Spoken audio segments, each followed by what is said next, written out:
This hero has just killed the Demon King and saved the world from monsters. But in return, he didn't get any praises or a peaceful life. He was betrayed by his own people and marked as a traitor. In the end, he was executed. But before dying, he said that he will kill everyone who betrayed him.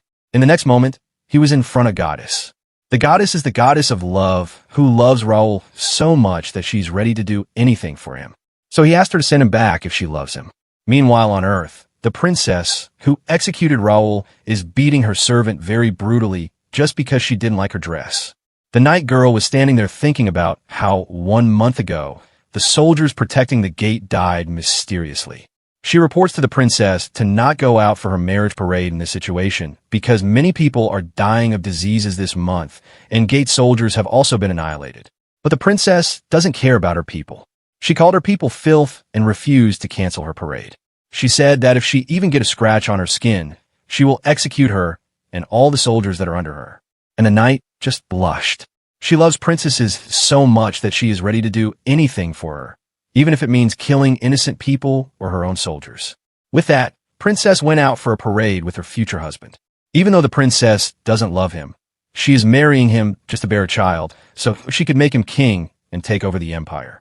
The guy Princess used to love is Raul the hero. She loved his gaze so much that she wanted to grape him without wasting a moment. But Raul refuses her proposal because he doesn't like her.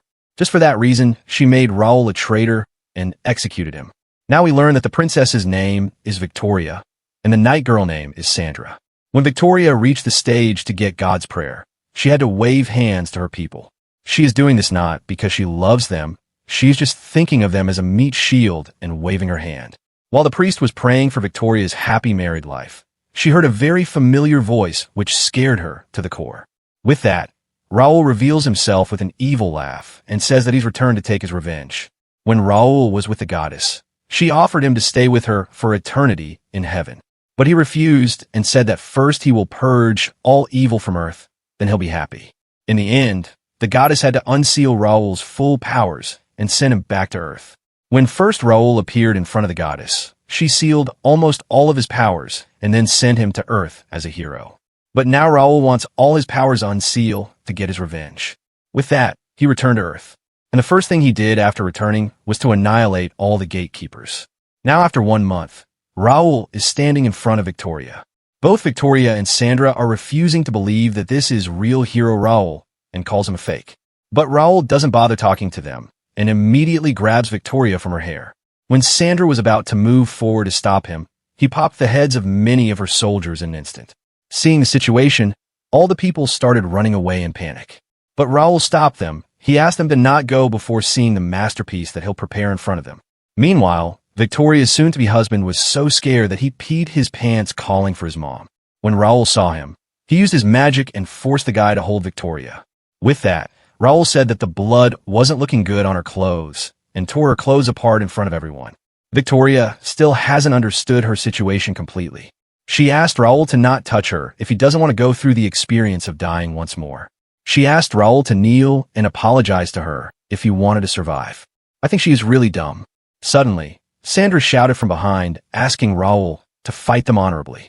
Hearing that, Raul decided to remind her how they captured him to execute him. When Raul was about to leave for Demon King's subjugation, he said goodbye to the people of the village he loved the most. After he successfully defeated the Demon King, the princess ordered her knights to kill all the village people and capture the hero. Hearing the story, Sandra refused to admit that she committed a crime.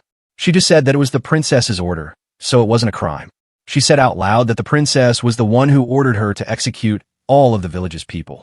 Even though she wanted to say it in a low voice, Raul amplified her voice with magic, because of which everyone who was present there heard about their princess's true nature. Victoria got really angry because her personal knights revealed all her wrongdoings. Suddenly, Sandra moved and punched the princess on her face. Raul didn't stop there. With his magic, he forced Sandra to hit Victoria again and again and ruined her beautiful face. With that, Raul has finally decided to move on to the final stage. He is now going to punish Victoria for killing his sister. Just before the Raul left for Demon King's subjugation, he met her pregnant sister and said goodbye to her. When he returned, he was immediately captured by the princess to get executed. Before killing him, The princess shows him something to make his death more painful. She showed him his sister, pierced by many swords and dead on the ground of the church. Now, for the finale, what Raoul did is to destroy Victoria's internal organs, so she will never be able to bear a child in the future. While doing that, Raoul suppressed his anger as much as he could to not kill her this fast. Victoria still hasn't lost her pride and asked Raoul to apologize. She said that he was just her tool, who completed his work and should have died. Raoul didn't say anything and was about to leave, saying that today's performance is over. He said that he will return again when her beautiful face returns to normal. After that, Raoul came to the church where his sister died to say hello to her. He said that he has already killed the priest who sold her. The priest's name was Gustave. Raoul said that he exposed his true nature in front of everyone and then killed him brutally. With that, the first act is completed, and now it's time for the second act. Meanwhile, the princess was brutally beating Sandra for not protecting her properly. She said that if she was under control, she should have cut her legs to protect her. Before leaving the cell, Victoria asked the guard to keep on beating Sandra with no rest. In the forest, a guy was hurrying somewhere to deliver a secret message from the princess. This message is for the guy who is strong enough to cross swords with the hero. But right there, he was ambushed by some goblins and was about to die. He was so close to getting killed when a guy appeared and saved her. This man is the strongest swordsman in the kingdom, who is considered strong enough to fight against Hero Raoul. After some time, the swordsman was in his house with his family eating food. He said to his family that he will depart today for the kingdom to kill Hero Raoul. But before he left, he had one final and very special dish to eat. When the dish came in, 2 kids said that they also wanted to take a bite. But he refused, saying that they should hunt their own prey. He said that he has hunted this one today. Do you guys understand what this means? It means he killed the messenger and is now eating him. When the swordsman left, both kids asked him to bring back the hero's head for them. In the next moment, to practice hunting, both kids started hunting a little poor animal. But while they were doing that, Raoul appeared behind them and said, "Let me also join your game." Then, Raoul tied both of them up and forced the servants of the house to dig the ground. Everyone dug random places until one guy found bones of a human. Raoul didn't let him stop and asked him to dig more, because hundreds of people got killed in this house. After some digging, they even found the bones and head of the poor messenger who just came to deliver a message but was cooked in the process. These kids who were tied up aren't scared. They get up with a smile and say that once their father returns, he will kill Raoul. It turns out that they have already called the swordsman back and told him the situation, so he'll be here at any moment. The real reason why the kids were happy is that their mother is preparing to shoot a very deadly arrow at the hero. But before the arrow reached him, it deflected and pierced the mother. Mother started crying on the ground in pain, and in the end died brutally. Now the kids are crying and scared. Raoul said that he will make kids fulfill their duty before the father returns. Meanwhile, in the forest, the swordsman hasn't received any message and is just resting a little. Suddenly, the messenger who he just killed yesterday appeared in front of him and said that the hero Raoul is waiting for him at his house. On the other hand, Raoul has already killed all the servants and is just waiting for the swordsman to return. Right then, the swordsman finally arrived there. Raoul has already prepared a masterpiece for him. Just look at this.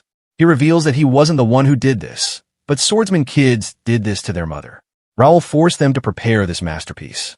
Immediately, the swordsman started attacking Raoul, asking him about the location of his sons. Raoul answered that his sons are safe, and asked him if this scene reminds him of Raoul's home village. When Raoul was just a child, he used to live with his mother and sister happily. One day, when Raoul and his sister, who was out of the village for some time, returned to the village, they saw that it's completely destroyed. There, the swordsman arrived and apologized for being late. At this moment, Raoul showed the signs of being a hero and was taken in by the castle to fight against demons. Hearing the story, Swordsman revealed something more. He revealed that he was the one who attacked the village and also cooked his mother and ate her. But Raoul didn't care because he already knew the whole story. With that, Swordsman run to attack him, thinking that he's a match for almighty Raoul. After a round of some hardcore beating, the swordsman was becoming mentally unstable.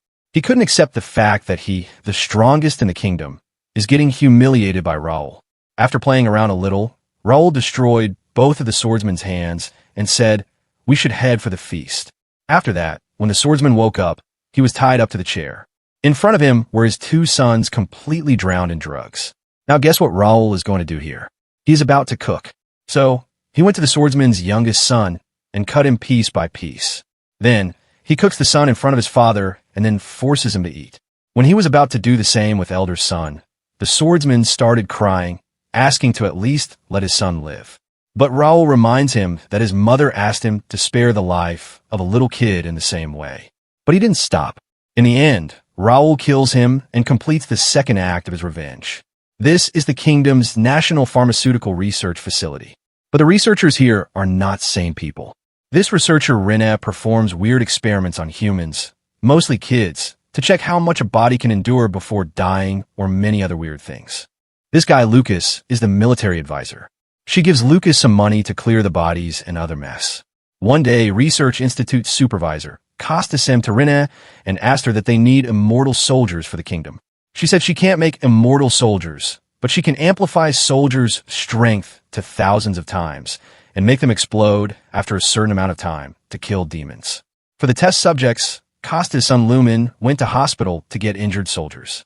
He promised them that he has a drug that will heal them in no time. But when an innocent soldier went with him, Rene used them as test subjects to test her findings. After killing hundreds of innocent soldiers, they were successful in their Berserker experiment. In the present, Raoul is here to start his third act of revenge. Inside the building, all of them were panicking and were scared because they knew they had done something to anger Raoul. Lucas, the military advisor, asked them what they have to him in the past, but they refused to answer. Suddenly, Raoul threw a skeleton at the window with a message. He said that whoever leaves this building before midnight will survive. Hearing the message, Lucas said that after the strongest swordsman, he's the only one who can fight Raoul. But first he wants to learn what they did to him to make him angry. So they revealed that they did the Berserker experiment on young soldiers that were under Raoul's command. Suddenly, they remember that they have the drug that turns someone into a Berserker in their laboratory. So they immediately went to retrieve the drug before Raoul got it. But when they reached the place, it was already gone. Seeing the situation, they tried to escape by jumping out from the window, but the building was blocked with the magic, so they were stuck with Raoul. Just look at this panel of vengeful ogre accompanied by the dead. He is walking in the building with a skeleton, throwing paper with the game rules everywhere. The game is whoever will leave this building will survive. When the game begins, he orders the skeleton to capture all the researchers alive. After gathering them, Raoul forced them to drink the Berserker drug. After some time, all the researchers turned into monsters, and they were asking for water. After 15 minutes, all the Berserkers self-destructed and died on the spot, while Raoul was laughing standing in the middle. With that, he sent a new message to the main culprits telling them whoever gets caught first will die first. Hearing the message, Rene said that they should move to the room where hero Raoul will not be able to find them. But before moving there, she asked them if they should have a cup of tea first. When they sat down to drink, Lucas asked Rene to exchange with her because there's a chance she has mixed a drug into this tea to turn them into monsters and make them fight against Raoul while saving herself. But she revealed that she hadn't mixed any drug in both of their cups, meaning the drug is only in the tea of Costa and his son. She did this because she has realized that the one standing in front of her is not Lucas, but Raoul. She found out about this because earlier, Lucas said that Raoul follows a simple ruler, an eye for an eye, a tooth for a tooth. But how does Lucas know about that rule of his? This made her sure that this isn't Lucas, but Raoul. In the end, Raoul finally revealed himself, asking her, was the hint too obvious? Rene didn't get scared. She is waiting for Costa and her son to be turned into a monster and fight against Raoul. But even after 1 minute, nothing happened. It turns out that Costa and his son are already dead, which means Rene has lost the game. After that, Raoul dragged Rene to the first floor and forced her to swim through all the dead berserkers on the ground. After swimming through a disgusting pool of monsters, she finally reaches the laboratory where the final experiment will happen. Seeing Rene so scared, Raoul asked her why she was scared. She is the one who killed thousands of people in the name of experiment before, and now she is getting scared after seeing some dead monsters. But Rene got up and said that she never killed anyone or performed any disgusting experiments. Hearing that answer, Raoul put his hand on her hand and made her go through all the pain that she caused to others in an instant. This broke her completely, and she immediately agreed that she did perform experiments. Rene immediately started pleading for mercy. She said that she was just following orders. She said that his young soldiers died because the neighboring village didn't give them water. If they drank the water, they would have turned back into normal humans. But Raoul already knows all this. So Rene said that he should be taking revenge on the villagers, not on her. Raoul said that he will take revenge on them, but now it's her turn. Starting now, Raoul will start his human experiment on the test subject Rene. He tied her up to the chair and chose a random drug. Then, he forced her to drink that complete bottle without wasting a drop. Immediately, her throat started burning and she started crying in pain. After some time, her skin starts turning dark because of the high temperature inside of her body. Raoul strengthened her organs so she wouldn't die early on, but she will feel pain. In the end, Raoul decided to let her drink the antidote.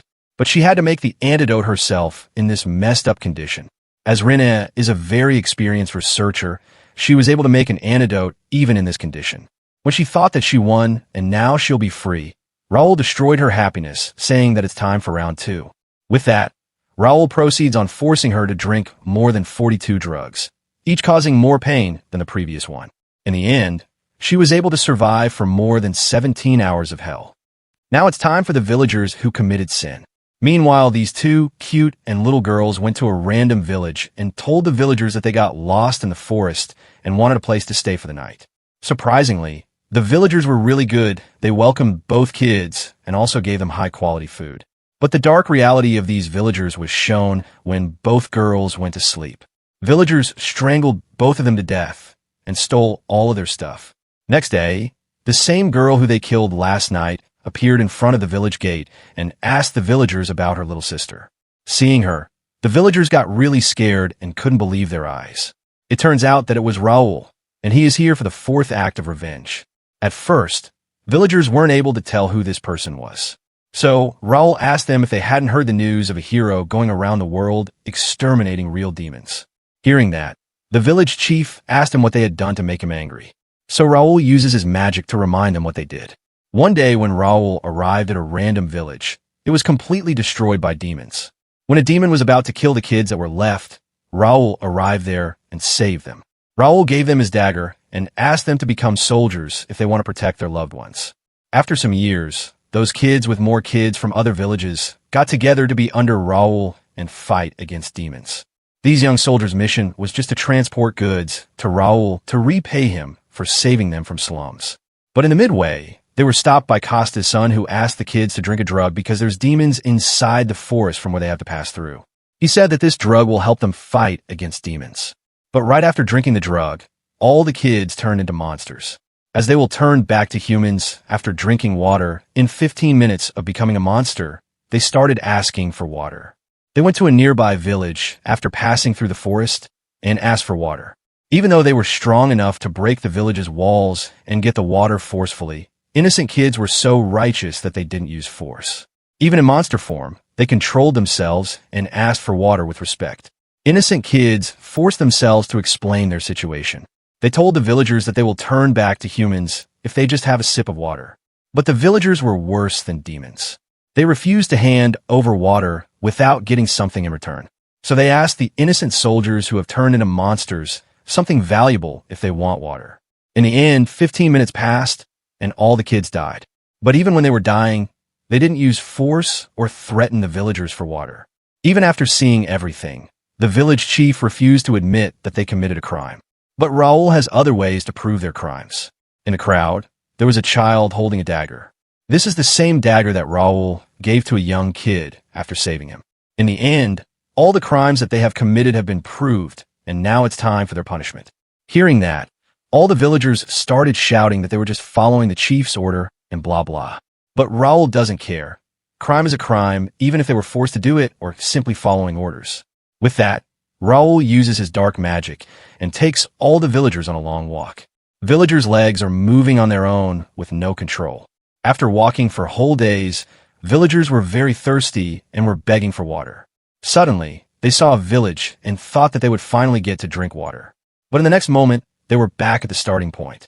While the villagers were thirsty begging for water, Raoul took out a water bottle and drank in front of them. Seeing him drinking water, villagers begged him to at least give them one sip of water. This is the same line those innocent soldiers said when they were begging for water. With that, their journey started again. After some walking, a lady asked Raoul to at least let their children go. She asked him if he was heartless. Hearing that, Raoul reminded them that the young soldiers who came to them were also children. He reminded them that they saw them dying. Now, they'll see their own children suffer in the same way. So, Raoul uses his dark magic and turns the kids into the berserker monsters who beg for water. With that, the kids died and their journey began again. Meanwhile, in the Real village, the kids are actually safe. All of this is just an illusion created by Raoul to punish villagers. After some walking, Raoul changed the scenery into a burning desert. Because of extreme dehydration and heat, villagers' skin started to fall apart slowly. Seeing the situation, Raoul finally decided to end the punishment and threw them in front of a random village. Now they can ask for water and survive. This village name is Malka Village, and the villagers who were getting punished by Raoul, their village name was Nor Village. Seeing the people from Nor Village, Malka Village people immediately closed the doors, thinking that they might be enemies. When Malka people saw fellow humans asking for water, they decided to give them water and help them. But suddenly, Raoul turned into one of the villagers and started shouting. He loudly warned Malka Village people that if they don't give them water, they'll destroy their village and rob their everything. Hearing that, Malka Village people got angry and asked them why they were threatening them. So Nor Village Chief said that this guy is trying to kill them and asked for help. Seeing the condition of no village people, Malka Village people believed them and decided to help them. But then, Raoul used his message and took the ribbon from a lady. He threw this ribbon toward a man from Malka Village. When he saw the ribbon, he started crying because this ribbon is of his daughter who's been missing for 2 days.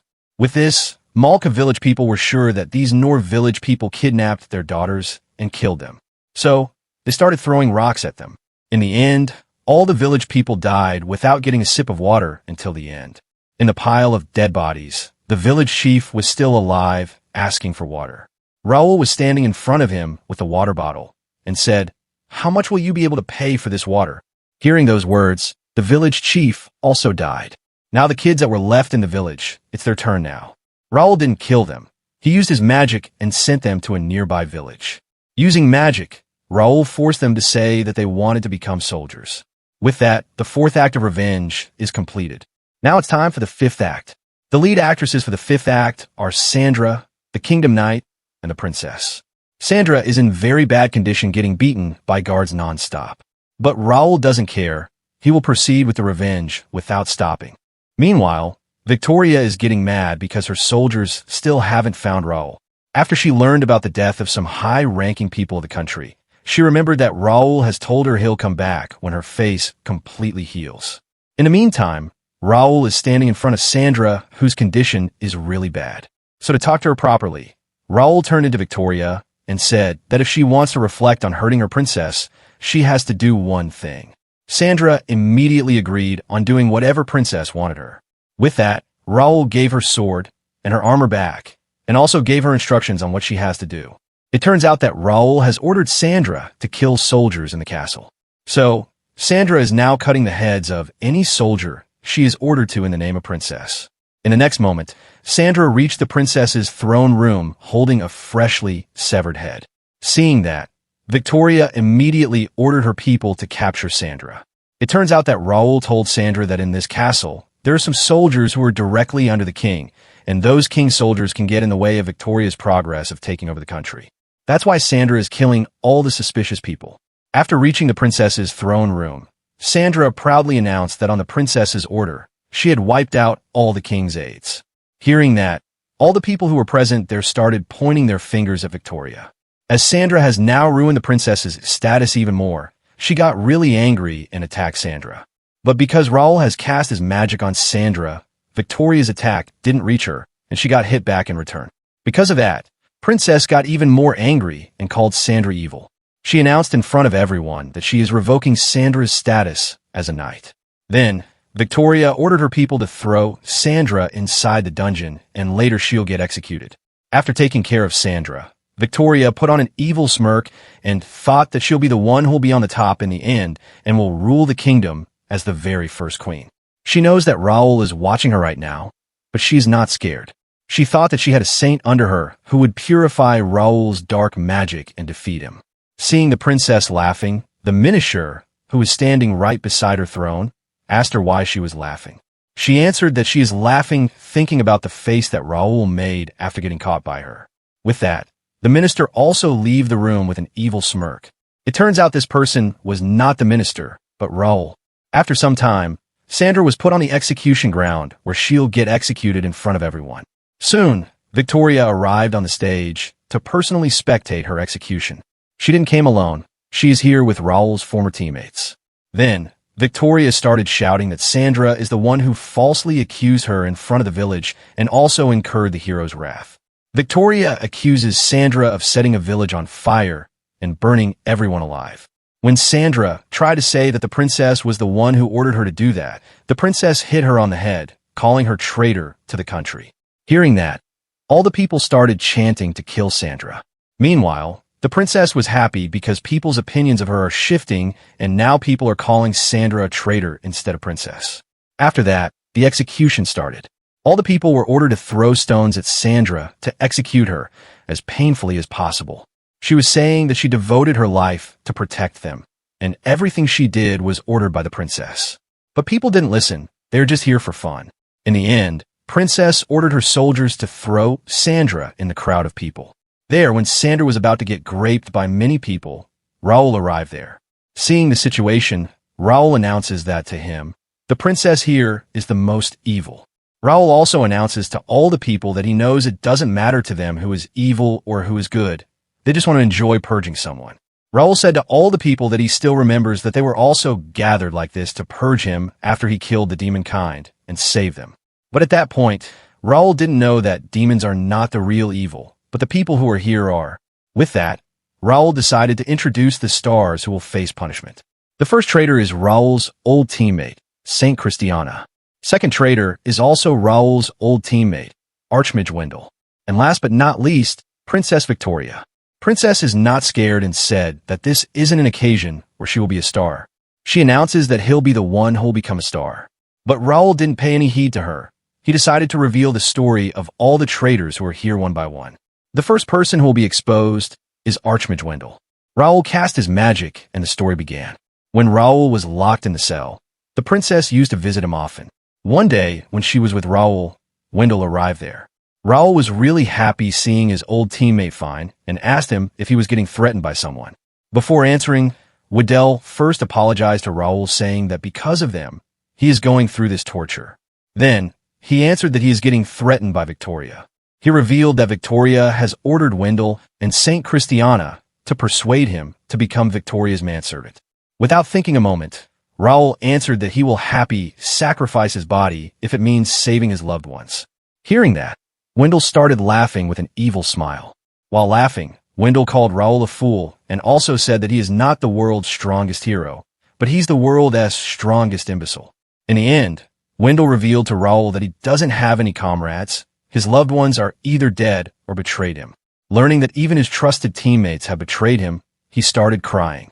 But when the story was about to reach the climax, the story shifted to the present because Wendell doesn't want people to listen to more of his evil deeds. Even after listening to just half of the story, people started doubting if Wendell is really a hero who saved the world of another evil guy in the form of a hero. But before people started talking more about him, Wendell used his beautiful face and asked the people if they thought everything Raoul showed them was true. People answered that they'll never believe such things. So, Raoul just decided not to start the Wendell story again and save it for later. Now it's Saint Christina's turn. When Raoul was about to start the story, the saint said that she never betrayed hero Raoul. But Raoul shut her up and revealed that she is the reason for all the worst things that happened to him. The saint's story began just before the hero and his team was about to leave for Demon King subjugation. Before leaving, hero Raoul and his team came to meet Victoria to announce that they are going for final war. There, the saint notices that the princess gets excited every time she sees Raoul. So, the saint started manipulating Victoria. She talked to Victoria and said that the Lord has told the saint that Victoria and the hero are destined to be together. But because of Raoul gaining more and more public respect, he is changing the will of God. So, the saint told the princess that if she wants to make Raoul her personal plaything, she has to destroy his reputation. With that, Victoria decided to look into anyone who was involved with Raoul and execute them. Before the story progressed even more, Victoria started shouting and asked the hero to stop spouting nonsense. She immediately ordered the saint to kill hero Raoul using her holy powers. But the saint refused to obey her order, saying that she doesn't want to become a traitor. It turns out that the king has ordered to execute Victoria because she killed his people. This was the reason why Raoul ordered Sandra to kill those king aides back in the castle. Saint even has to prove that the king has ordered this because she has a message with the king's seal on it. Because of where the story is going, Victoria is getting mad. Now that the king himself has ordered the execution of Victoria, all the people who are under her don't have to obey her orders. When the princess reached the breaking point, she revealed that she had already killed all her siblings, so there's no other king's heir who will sit on his throne. So, the princess believes that there's no way the king ordered to execute her, the only legitimate heir who will inherit the throne. Hearing that, Raoul asked her to not worry about that, because the king has 3 illegitimate princes. With these words, Victoria has realized her situation. It turns out that the king long before was aware of the fact that Victoria is not suitable for the throne because of how she treats her people. So the king spread his seed and prepared a secret weapon to take down Victoria and completely destroy her. Now Victoria is all alone. Her people have finally learned the truth, and no one is ready to help. The real and ugly face of the princess is being broadcast to the whole kingdom thanks to Raoul's magic. Suddenly, some raised a voice and said, "Now, princesses have no one other than me." It turns out that Sandra is still alive and wants to protect the princess. When Raoul saw her, he used his magic and brought her to the stage. On the stage, Sandra got a sword with which she will pierce Victoria's heart. As Raoul has cast a magic on Victoria, which will not let her die no matter how much she gets injured or bleeds. When Sandra pierced her slowly, Victoria had to endure the pain without the relief of death. After completely piercing Victoria's heart, Sandra killed herself and said that she'll go first and wait for Victoria in hell. Even though from this panel it looks like Sandra is dead, she is not. She is feeling immense pain, but she can't die unless Raoul allows her to die. Then, Raoul takes Victoria dragging on the ground to the cliff while singing, "I will not let you die so easily." She is a bloody mess, but she can't die. On top of the cliff, Raoul set up the cross and tied her up to it. While Victoria tied up to the cross, Raoul cast a magic on her that will attract all kinds of small insects and animals to her. Those animals will come and eat her. Animals will gouge out her eyes. They will eat her flesh. They will enter inside her body and will eat her from inside. But even with all that, the princess will not die. She will feel pain with no relief of death for eternity. There are already some people here. And guess what? Even when Sadr cut down her head, she didn't die. She is also alive. That strongest swordsman from before is also alive. That researcher girl is also alive.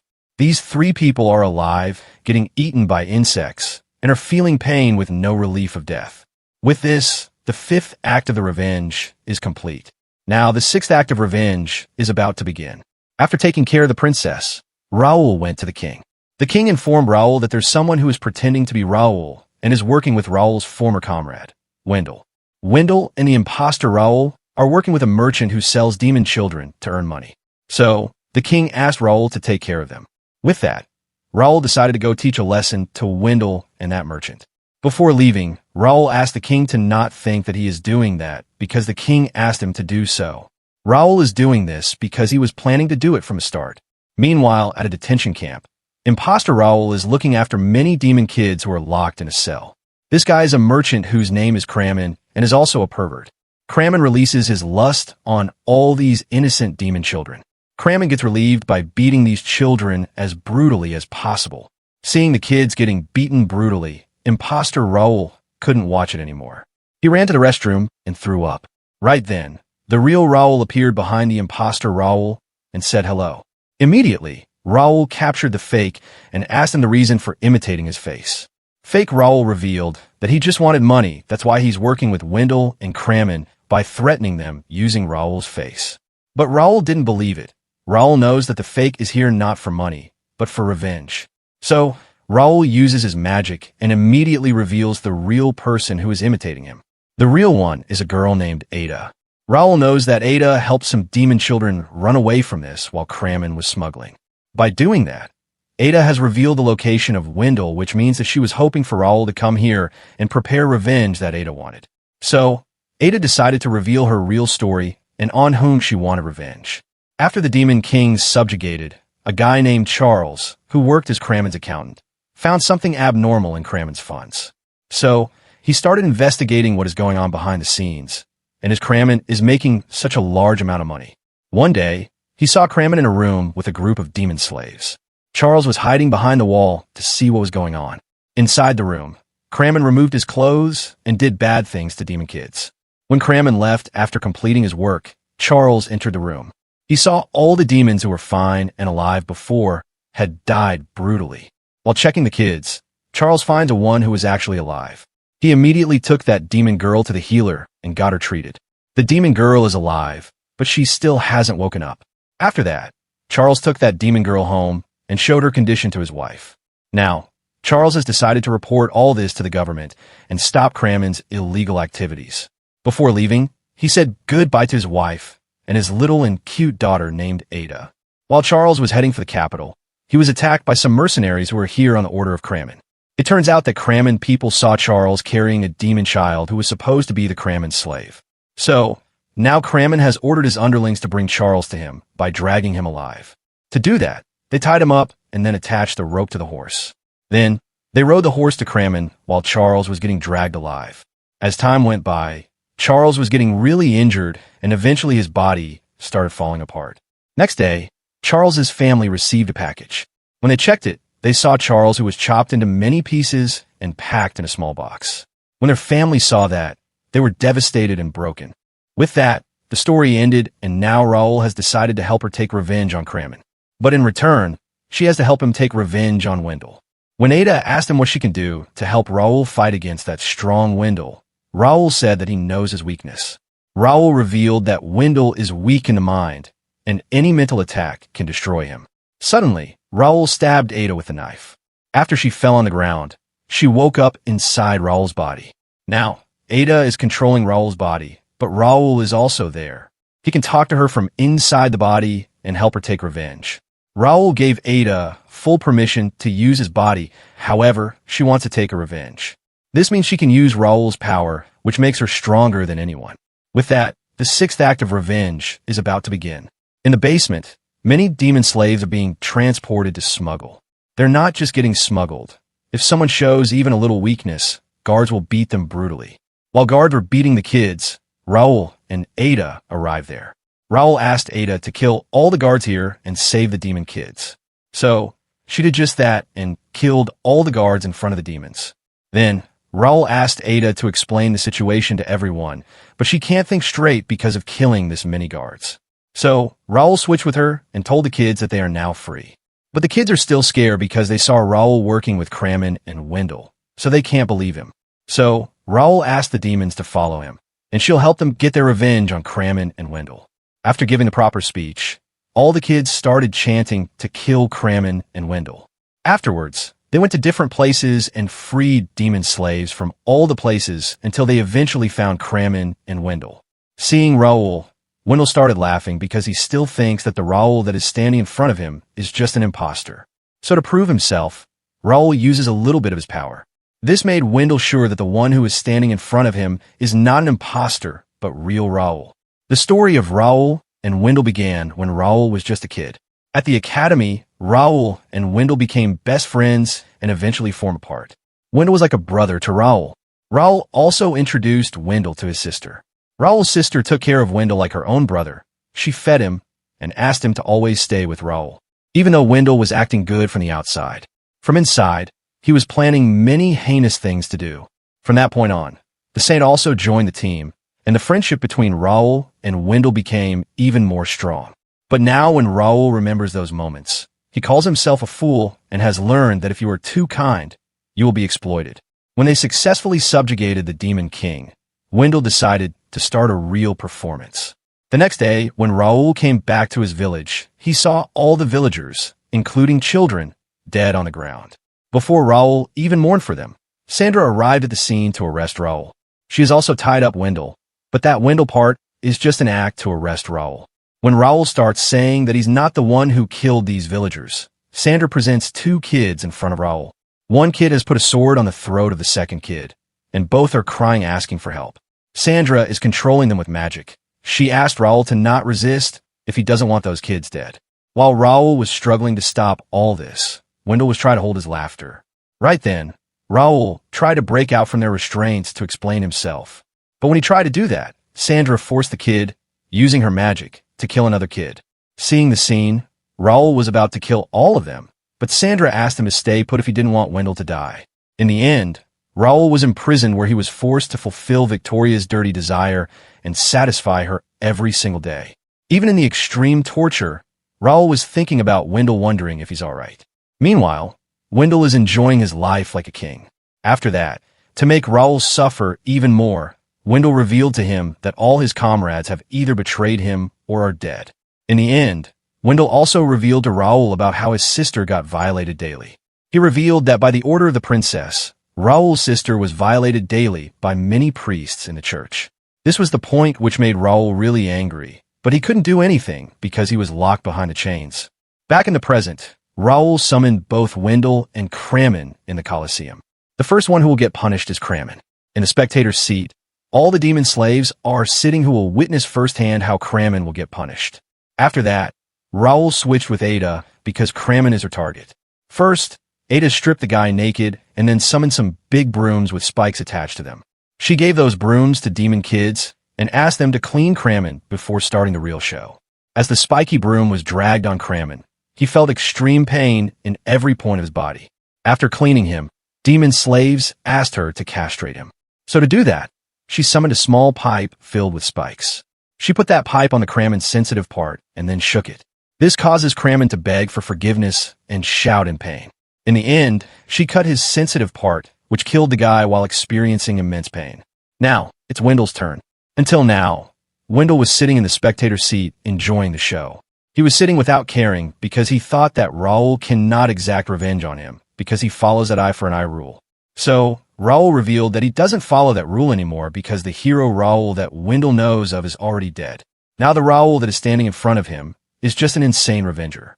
Seeing Wendell's face, Raoul started laughing because he can't believe that the one who is the king of betrayer actually believed that Raoul will follow his words. Hearing that, Wendell immediately used his magic and teleported himself in a forest to survive. But before he could even breathe once, Raoul broke the space and took him back to the Colosseum like an angel. To break Wendell mentally, Raoul has prepared an illusion that shows that many officials and Wendell's fangirls are watching him. They asked Wendell to fight against the hero and defeat him. But Wendell is no match for Raoul. So Raoul summoned a big broom with spikes and also stripped Wendell in front of everyone to start his revenge. Using his magic, Raoul froze Wendell in one place and then started cleaning him using the almighty spiky broom. After some cleaning, now it's time for Wendell to get castrated. Raoul summoned a monster holding a big scissors to cut Wendell's useless lump of meat off. To make the game interesting, Raoul summoned a bucket filled with dirtiest water ever. If Wendell's head stays outside of this bucket for even 3 seconds, he will die. After just some time, Raoul uses his magic to hold Wendell at one place. He said that he's getting bored and cut off Wendell's meat. In the end, he died while experiencing immense pain, or he thought so. In the next moment, Raoul woke up again completely fine. Wendell himself is really shocked because all the pain he went through is real. So, Raoul reveals that it was just the first death. There's thousands more to come. For the second round, Raoul summoned the same priests who used to violate his sister. The priests immediately grabbed and stripped him naked. Then, they put the big spiky stick in Wendell's hole. The stick was so big that it went in from behind and came out from the front. With this, Wendell has died 2 times. When Wendell came back to life a 3rd time, he asked Raoul what was going on. So Raoul revealed that all the pain, suffering, and death that he's experiencing is just a vision created by Raoul. Saying that, Raoul decided to continue to increase the number of deaths and fill up his record book. It turns out that everything that is happening to Wendell is just an illusion. Ada and all the demon slaves can't see what is going on. Wendell is just sitting in the middle of the Colosseum, crying and completely broke. So to show what is going on, Raoul gave the death record book to Ada. While Ada was reading the book, the death count was increasing in real time. Suddenly, Wendell broke out of Raoul's illusion magic. Guess what? Wendell was still an illusion. Raoul just showed him the illusion of him breaking free from Raoul's illusion. Raoul will show him this illusion from time to time, so Wendell always has hope to get out of here alive. Like this, his hope of leaving alive will break again and again, and he'll fall in despair. For the 74th death, Raoul shows Wendell the illusion of being pregnant. Raoul's belly suddenly started expanding, and eventually, a monster-like child came out by piercing through Wendell's belly. At the death number 2643, Raoul shows Wendell an illusion where Kid Raoul appeared in front of Wendell, who moved his hand forward and said to Wendell with an evil smile, "Let's have fun together." After thousands of deaths, Raoul decided to take away Wendell and complete this round of revenge. As the revenge is now completed, Raoul separates himself from Ada. Immediately after getting separated, Ada attacked Raoul, saying that she'll get her revenge from Raoul. It turns out that the person who was with Raoul wasn't Ada, but the younger sister of the Demon King that Raoul and his team subjugated. After revealing her true form, Theodora revealed that she is here to get revenge for her brother's death. But Theodora is no match for Raoul. He immediately froze her at a place and told her that he could kill her ease, but he will not do that. He gave her two choices. One is to fight with Raoul to take her revenge. Second is she'll leave this place with her fellow demons, and with all the money that Kramen has earned by selling slaves. That money will be more than enough for her and her fellow demons. She decided to take the second choice after thinking about her fellow demons. Then, Raoul asked her what happened to Ada. So, after Charles died, his wife started investigating why and how he died.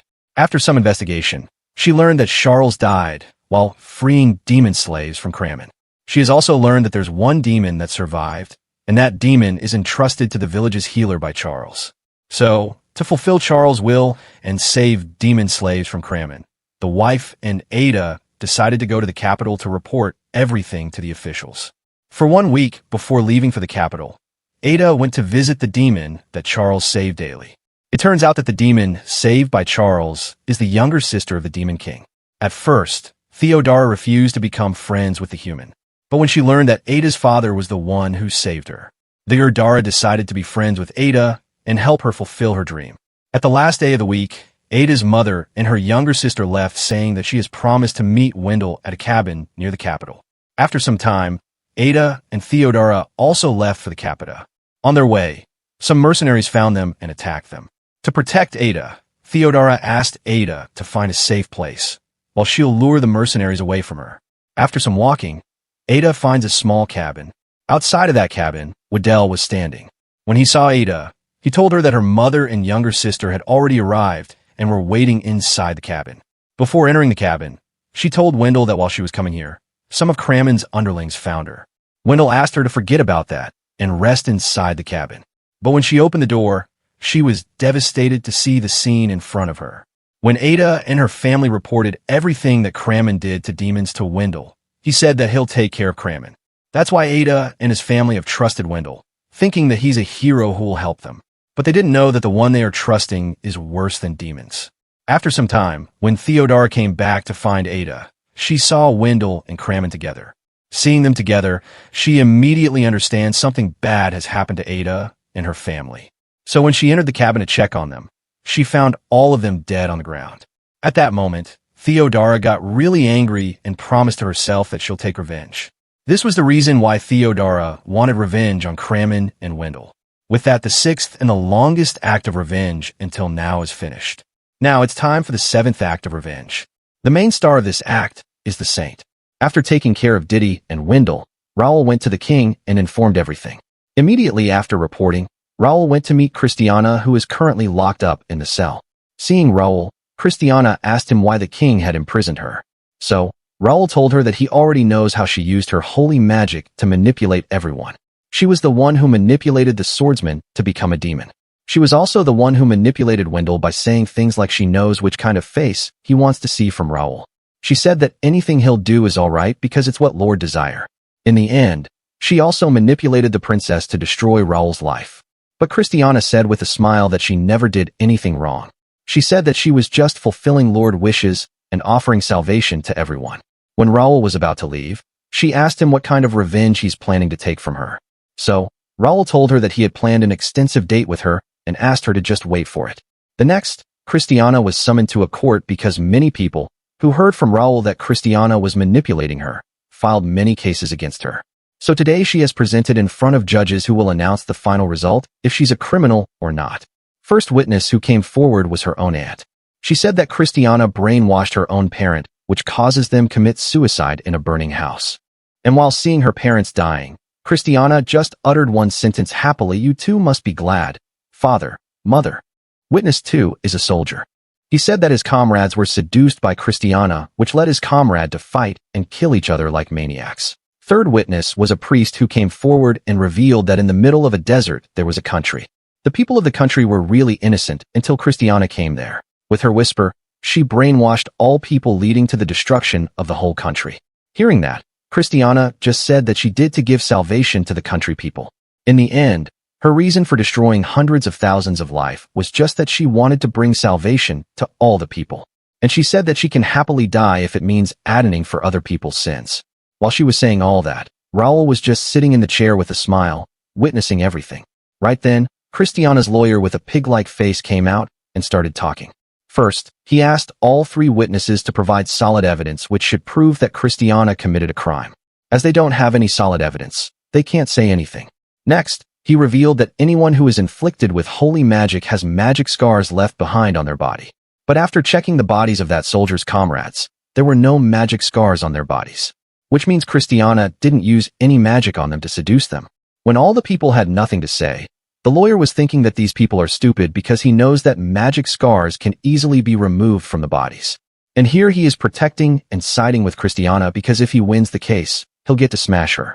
While he was dreaming about smashing her, Raul spoke up and said that he's here to give testimony as the fourth witness. Before he started talking, he first went to the examiner who checked the magic scare on the victim's body and whispered something in his ears. And to prove that Saintis is really guilty and killed many people for no reason, Raul immediately summoned a person on whom she has used her magic and manipulated.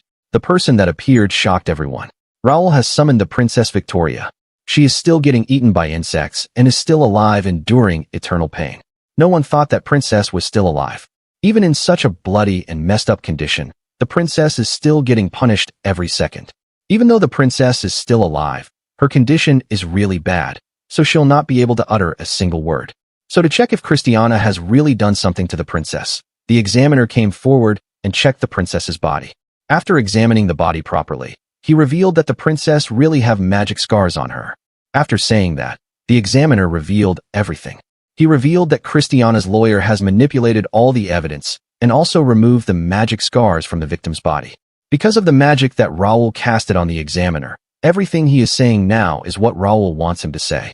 Lawyer immediately thought that Raul is the one controlling this examiner and called for another examiner to check if this examiner was being controlled by Raul or not. But when the second examiner came, she was already under Raul's control. So after checking the previous examiner, she said that he's not under Raul's control. With that, more and more examiners were called to check, but all were under Raul's control and said what he wanted them to say. In the end, Christiana was found guilty. Immediately, lawyer went toward the calm and completely silent Saintis.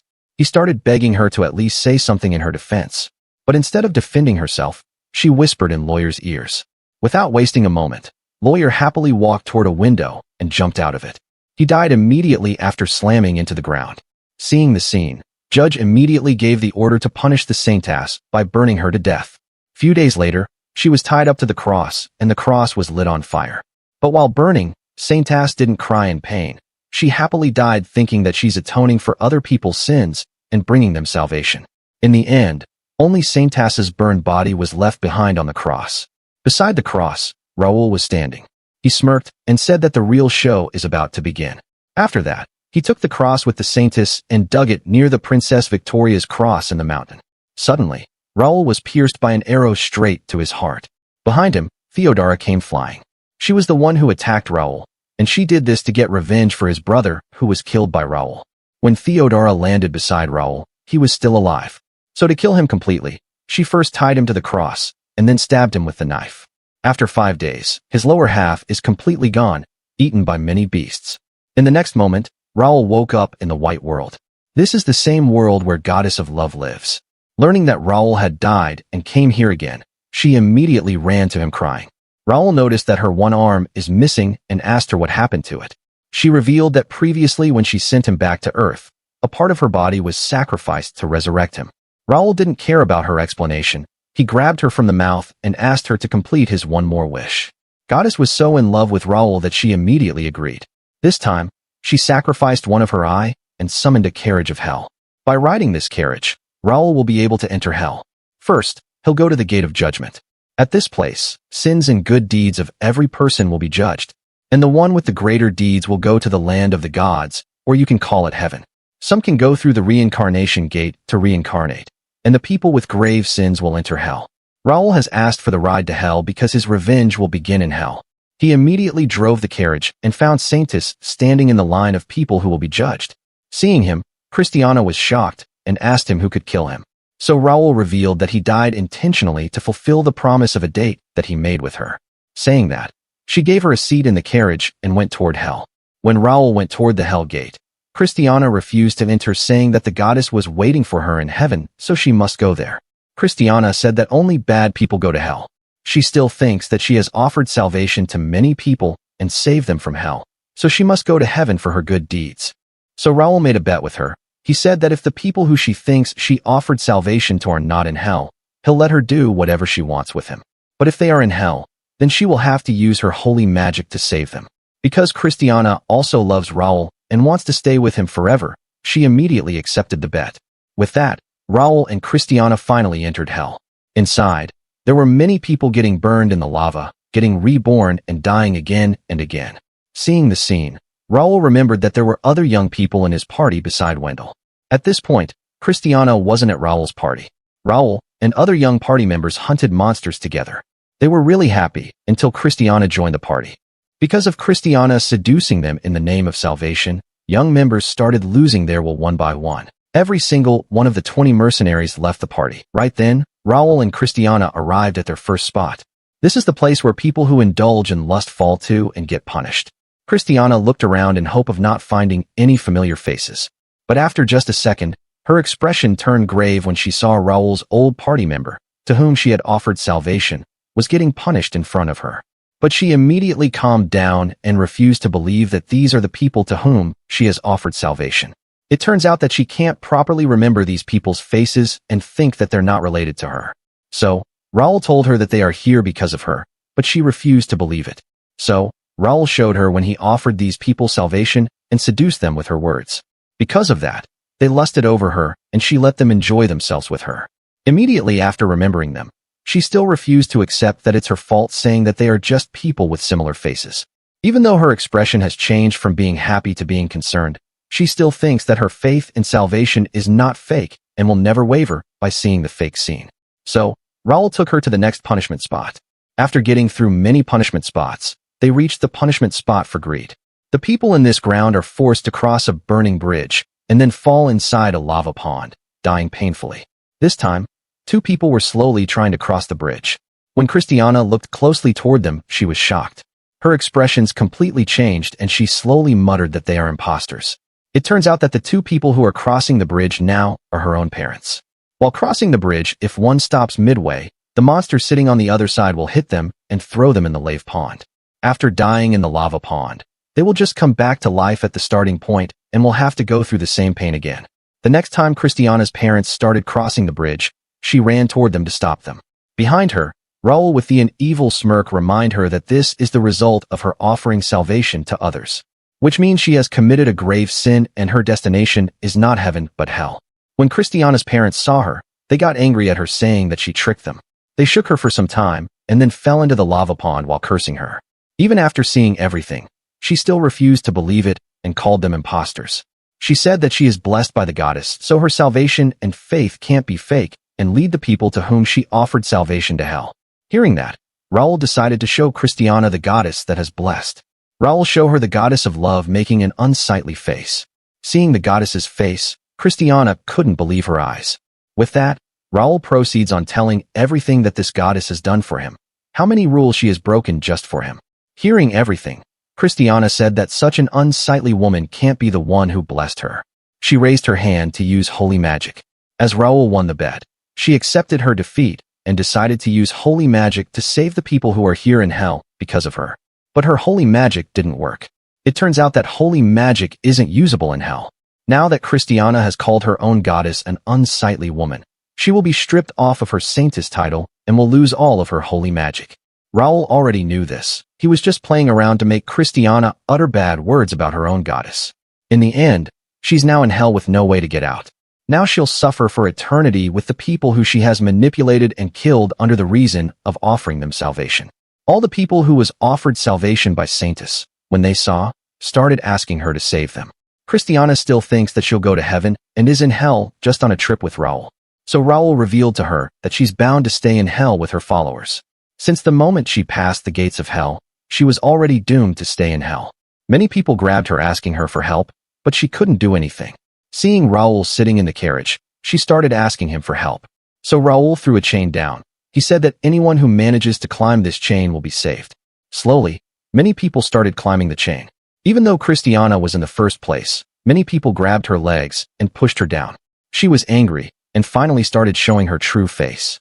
Seeing Christiana showing her true face, Raul said that the Saintus who used to talk about salvation is now in this sorry state. Hearing that, Christiana said that she doesn't care about salvation anymore and just wanted to be saved. She also confessed that she's Saintus and couldn't care less about the goddess she believed in. Immediately when she said that, the chain broke and she, with all the other people, fell in the lava. Now she started burning with her other followers in the lava, but she'll not die. A big hand will pick her up, heal her, and then throw her back to the starting point. Like this, she'll come back to life and die again and again. In the end, Raul was about to leave saying that this date with Christiana was really great. Christiana started crying and made a really miserable face asking for help.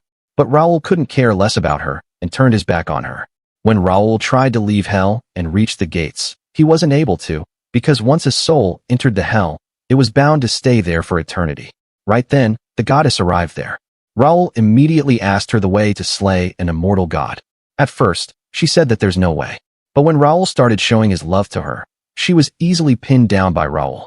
He put his hand inside her chest and plucked out her heart. When he uses his magic on the heart, he learns that when he was about to die by the hands of Victoria, gods held a meeting and voted if they should save Raul the hero or not. From all the gods, the god who governs hell refused to help Raul. That's why now Raul wanted to kill that god, and he's his next target of revenge. After seeing what the governor of hell did, Raul decided to find a way to slay the god. After searching through goddesses' memories, he found a scythe which can kill a god. The scythe is stored in a treasury in heaven. Even though the goddess is completely dosed in love and unable to think straight, she still tried to stop Raul, saying that no human should get his hand on that item. Because Raul was treating her so poorly, she asked him why he's doing that.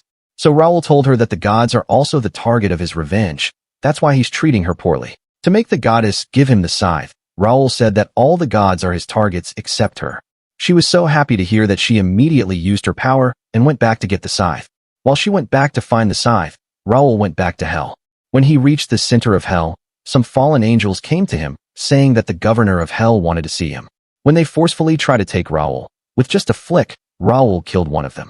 Seeing the death of a fallen angel, others tried to use force on Raul to take him to the governor. So, Raul killed one more with the flick and hopped onto the vehicle that they brought, but it was not comfortable. He said that he also wants to meet the governor and request them that they should improve their way of carrying him to the governor. When they refused, Raul killed one more fallen angel. Seeing Raul easily killing them, they started talking to each other, wondering if they should obey Raul or not. Fallen angels are scared because they might get killed by the governor for not fulfilling their duty properly. But they are also scared of Raul, as he can easily kill them. In the end, they decided to take Raul to the governor more gently. After some time, Raul was standing in front of the god of hell. Immediately, the wolf standing beside the god of hell started announcing all the sins that Raul had committed. When the god of hell was about to announce his punishment, the god of hell said that judging him immediately would be boring and decided to play a game. With the flick of a finger, everyone on whom Raul has taken his revenge appeared in front of him. The god of hell asked Raul to entertain him by playing with Raul's favorite deceased. Raul smirked and said, "You truly have bad taste." Everyone who just got summoned was in a really bad state and was just asking about where they were. When General Brown saw Raul, he immediately started asking for forgiveness. On the other hand, Sandra is calling for the princess.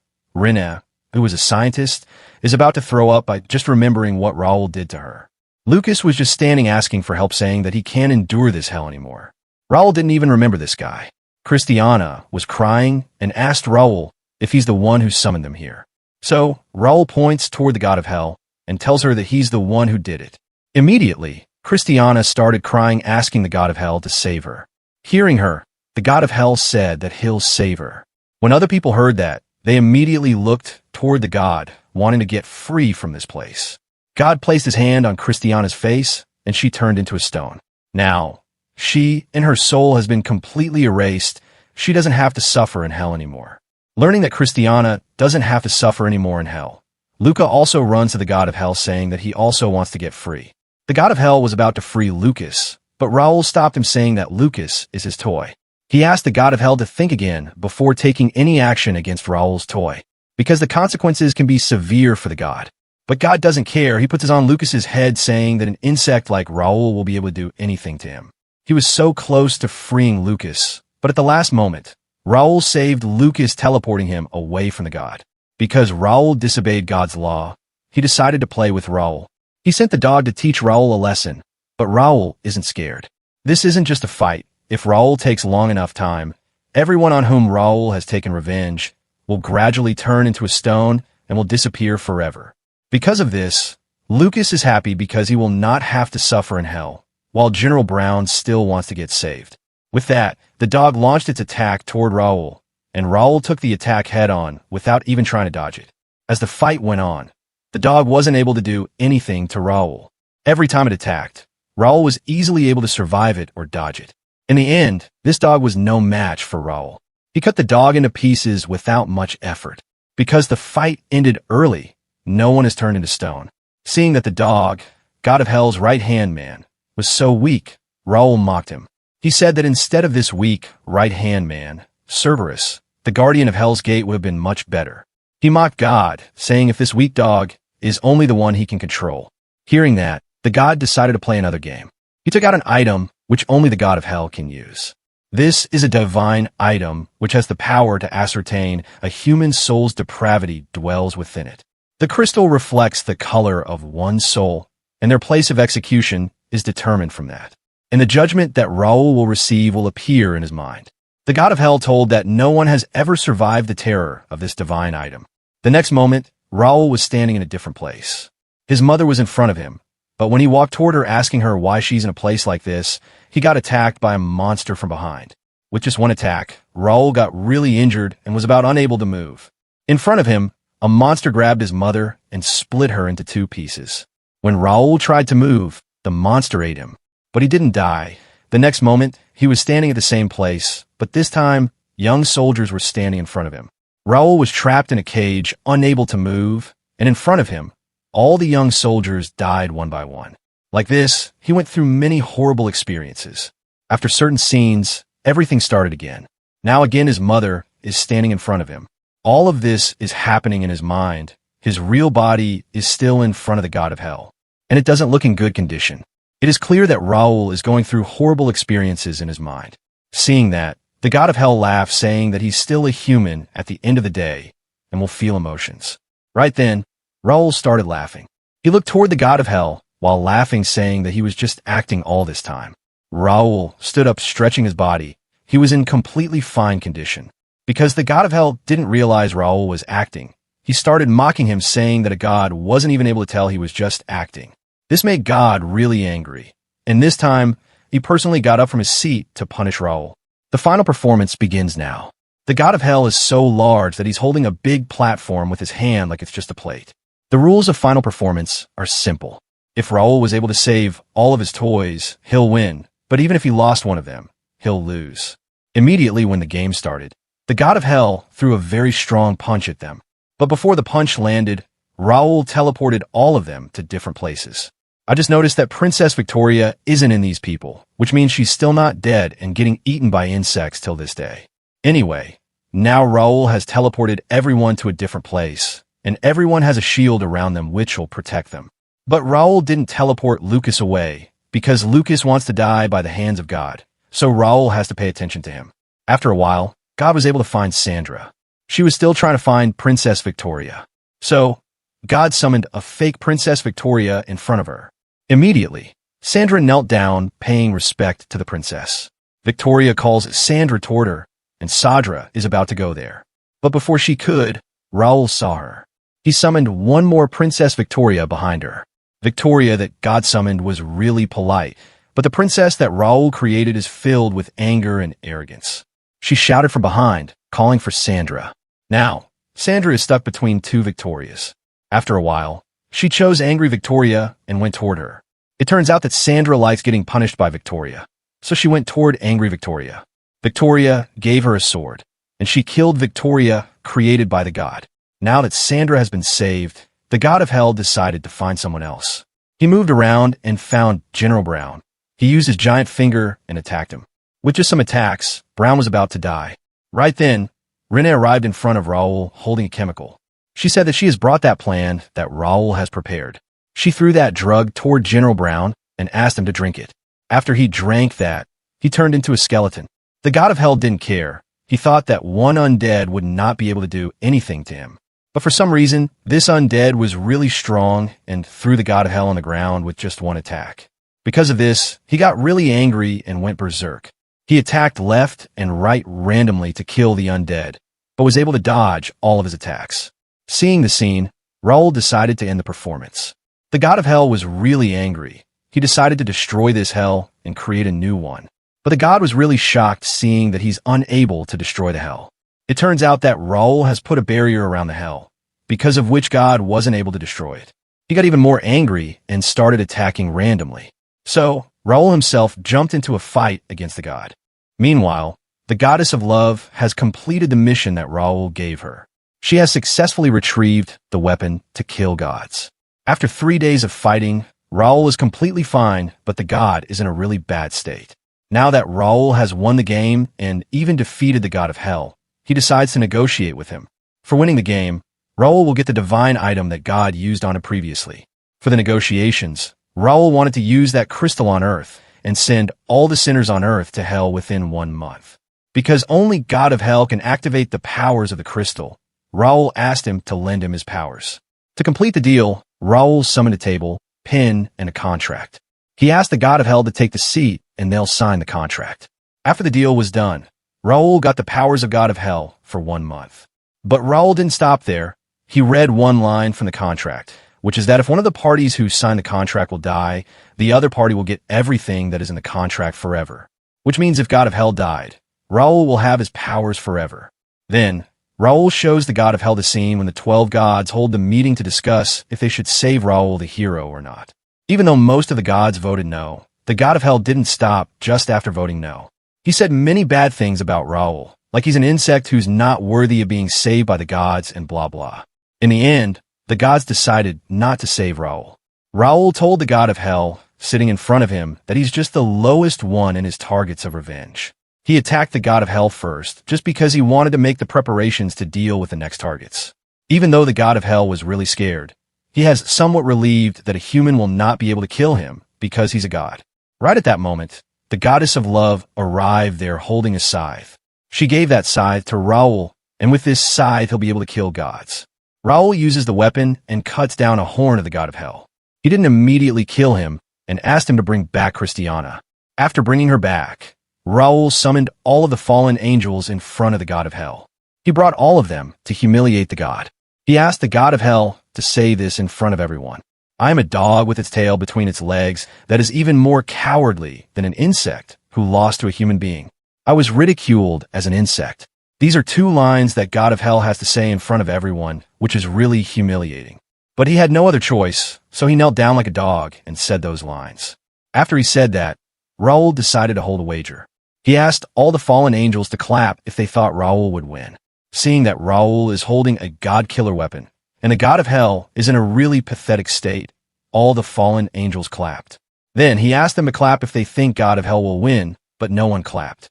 Seeing that, the god of hell started crying with his one eye, asking Raoul for mercy. But Raoul didn't even think for a moment and cut down his head. After killing him, he pointed the weapon at the goddess of love, because now it's her turn to die. The goddess of love was shocked and asked Raoul why he's doing this. So, Raoul told her that the revenge against the god of hell was just an act to get this god-killer scyther. His real target was her from the start. Goddess of love started acting like she hadn't done anything wrong. So, Raoul decided to show her what she did.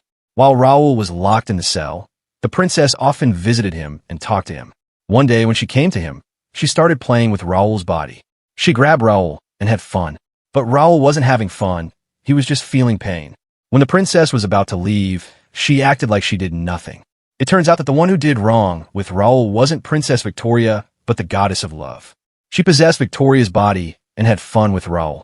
Seeing that, the goddess of love started saying that she did everything because she loved him. She also reminds him that she helped him many times, like getting reincarnated and obtaining Scythe. She was the one who helped him. She said that they should work together and create their own paradise where they live alone. Hearing that, Raoul decided to show her something else. He showed her that Raoul wasn't the only one to whom she said this. She has taken interest in many men before and always lust on them. Each time she saw a handsome man, she said the same things that she said to Raoul. Seeing that, the goddess of love's face completely changed. She said that the past doesn't matter. Even if past doesn't matter, it shows that the goddess of love is just a slut who lust on any handsome man she saw.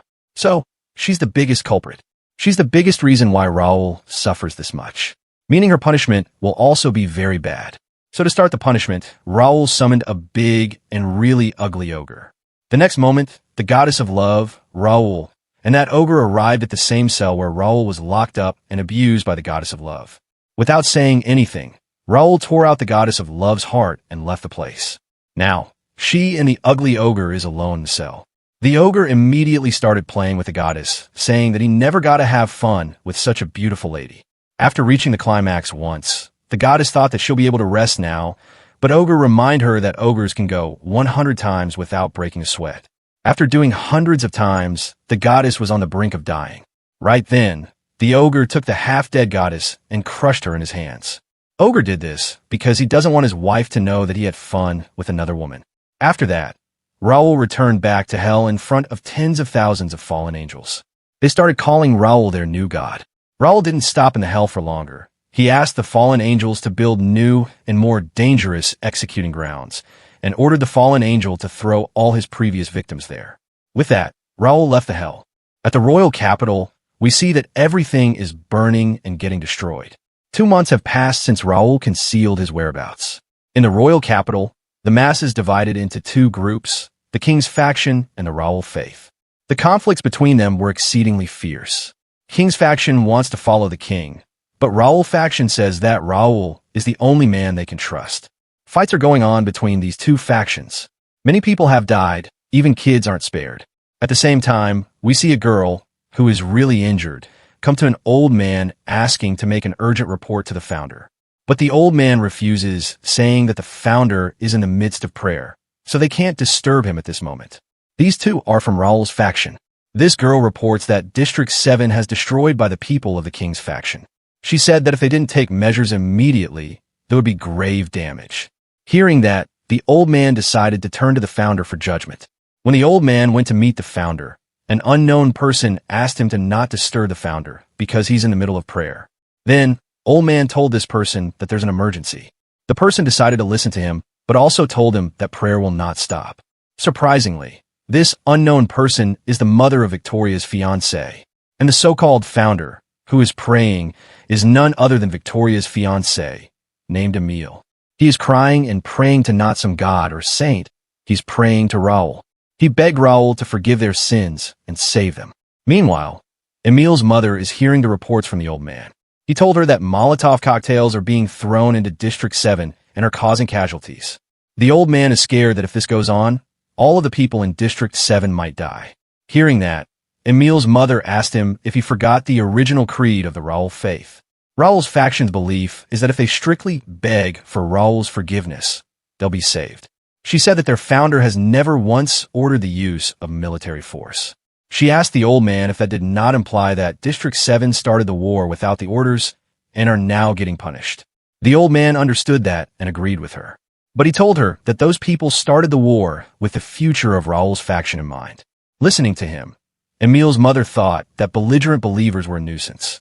However, she thinks that they should accept everyone that comes to them for help. She also knows that everyone is scared because of the events that are happening. Thinking that, she said to the old man she'll talk to the founder.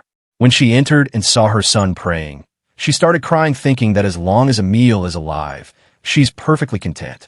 After Saintess Christiana's execution, the people of the royal capital feared retribution from the former hero Raoul. However, he has since never appeared again.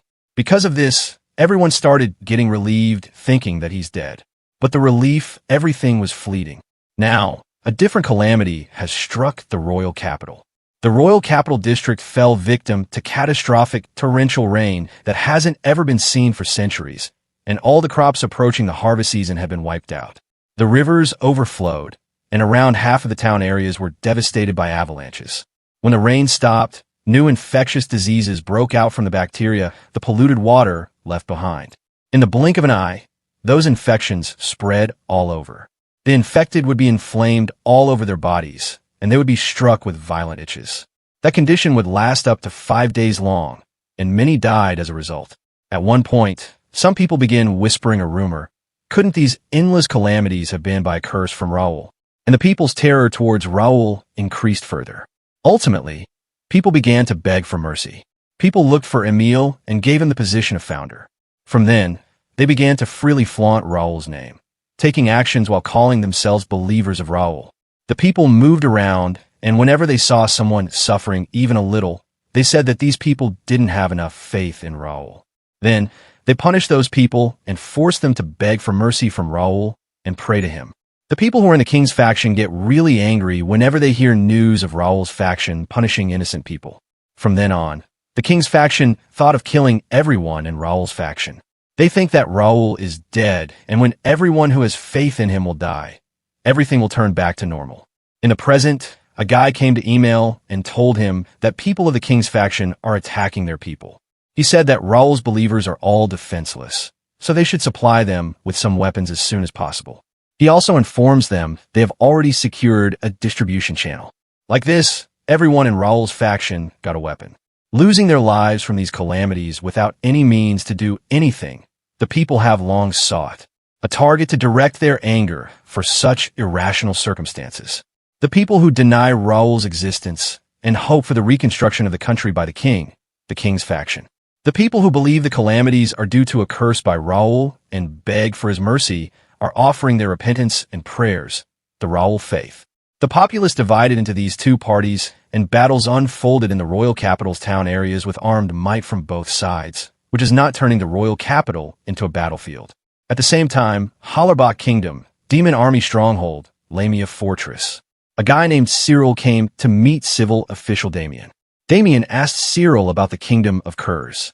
He reported the results of a 1-month investigation. He said that the violent civil war continues to rage in the town areas of the royal capital. Cyril concludes that the reason for why the port town of Trud has been largely left unattended. They said that the demons that were liberated by Princess are proceeding to recapture Trud.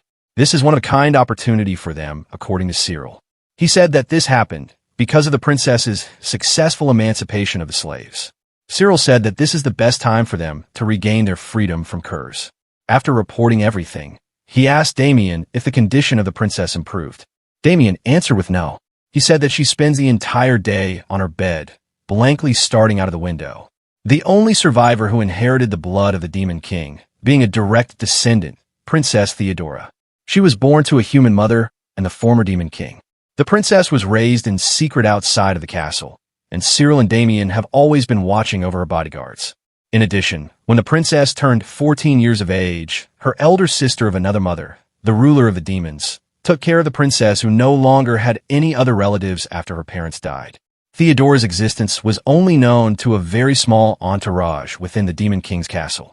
Therefore, just before Raoul attacked, the ruler of the demons, Cyril and Damien, were able to escape from the castle with Theodora. However, she went missing afterwards. The other end of their secret was a vast forest, and they were not able to find her. And then, a few days ago, she returned to the castle on her own. However, she didn't say a single word. The princess was sitting in her room without saying a single word. She hasn't eaten a thing for many days, because of which she became a skeleton with just a little skin on her. At that moment, a bird crashed into her room with a letter. When she saw the letter, her eyes shined and she said, "Raoul has come back to life." In the town, people are fighting with each other, killing each other. During their fight, some people suddenly appeared in the town. A little girl from the group said that it took 20 days to come here. There's a guy in the group who said that his body is hurting. This guy's name is Atticus. The little girl said to him that he's already 23 years old, so he should just retire. But Atticus refuses to retire, saying if he retired, he'll not be able to kill legally. At that moment, A guy came from behind and put his hand on Atticus' shoulder, asking him his identity. Suddenly, the man burned out with nothing left behind. Then, the girl uses her powers and kills many more people, saying that they have to go to the royal castle. But these people are in their way. At that moment, people realize that these people who have just arrived are national mages. After killing some people, they walk toward the castle. While walking, the girl said that she hopes that Great Archmage's plan works. She said that she's looking forward to the black magic. When they were about to enter the castle, Atticus stopped them and told them that the magic circle Raoul cast, which encompasses the royal capital, has not yet disappeared. It has been said that those who enter the magic circle get their magic negated or even get imprisoned inside until they perish. The girl answered that she's already aware of this and reminded them that this was what they were called here. She said that they are here to kill Raoul.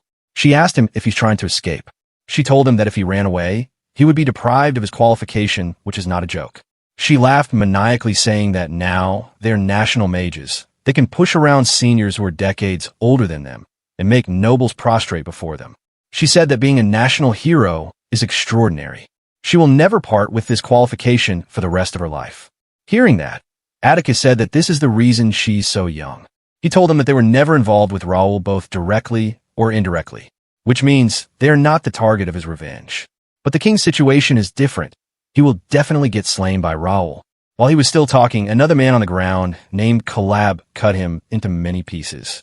He didn't stop there. He uses his magic and erased every trace of Atticus, leaving behind just a pool of blood. He said that Atticus was a traitor. That's why he killed him. With that, the girl and Calab entered the castle. In a bar, some people were cursing Raoul's faction. They are angry because even though the king's faction has more people, Raoul's faction is still winning. They conclude that they're winning because they have a leader, but the king's faction doesn't have a leader. They decided to choose a leader who will lead them. After some thinking, they thought about Bernard. Bernard is Raoul's brother-in-law. At that moment, Bernard also entered the bar holding flowers. The mustache man asked him if he visited the graves again. Bernard answered with yes. Without wasting a moment, they told him that they want him to become the leader of the king's faction.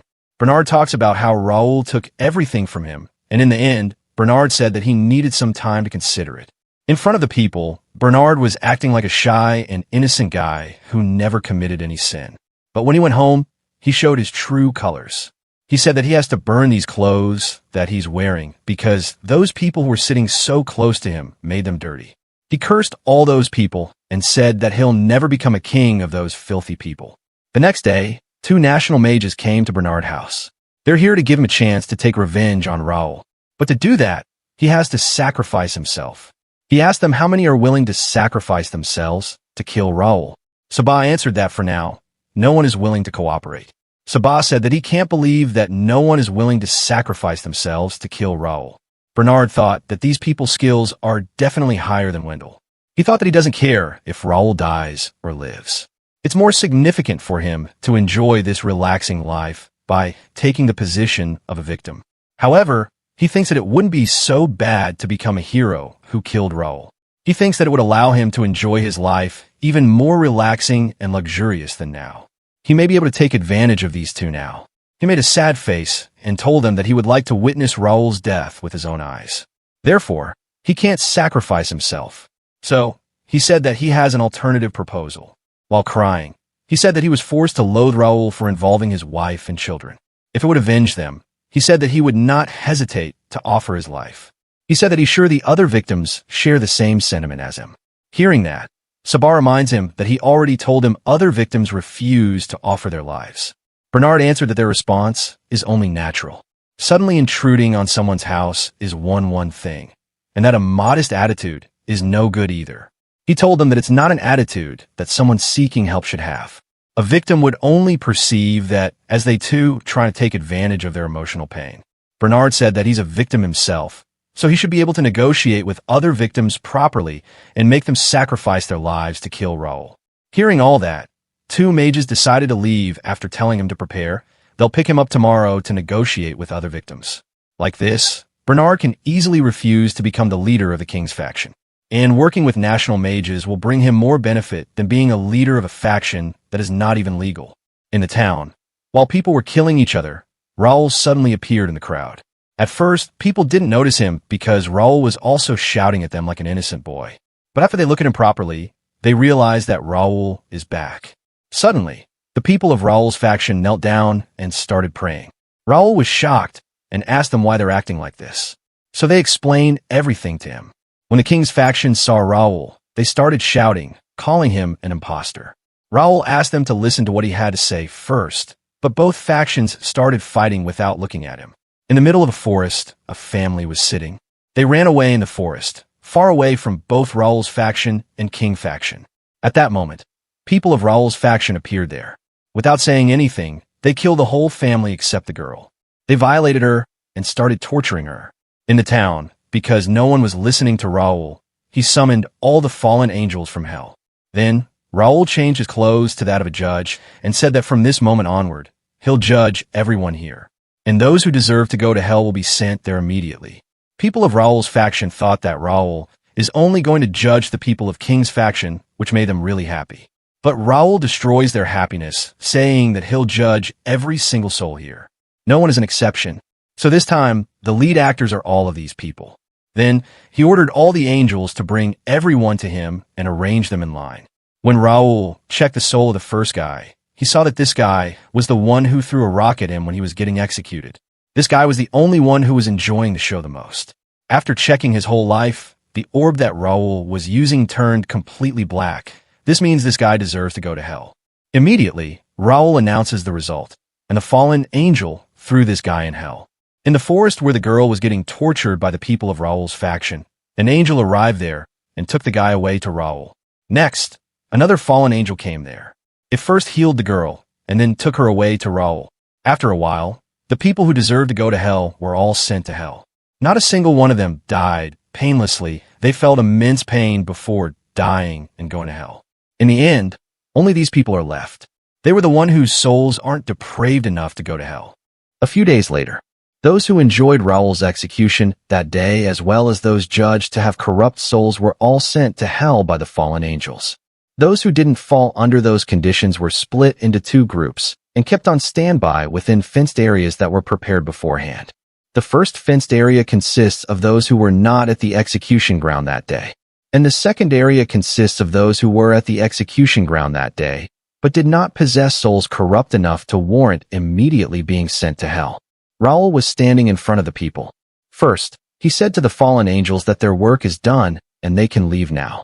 Seeing that, the people thought that they would be able to leave now.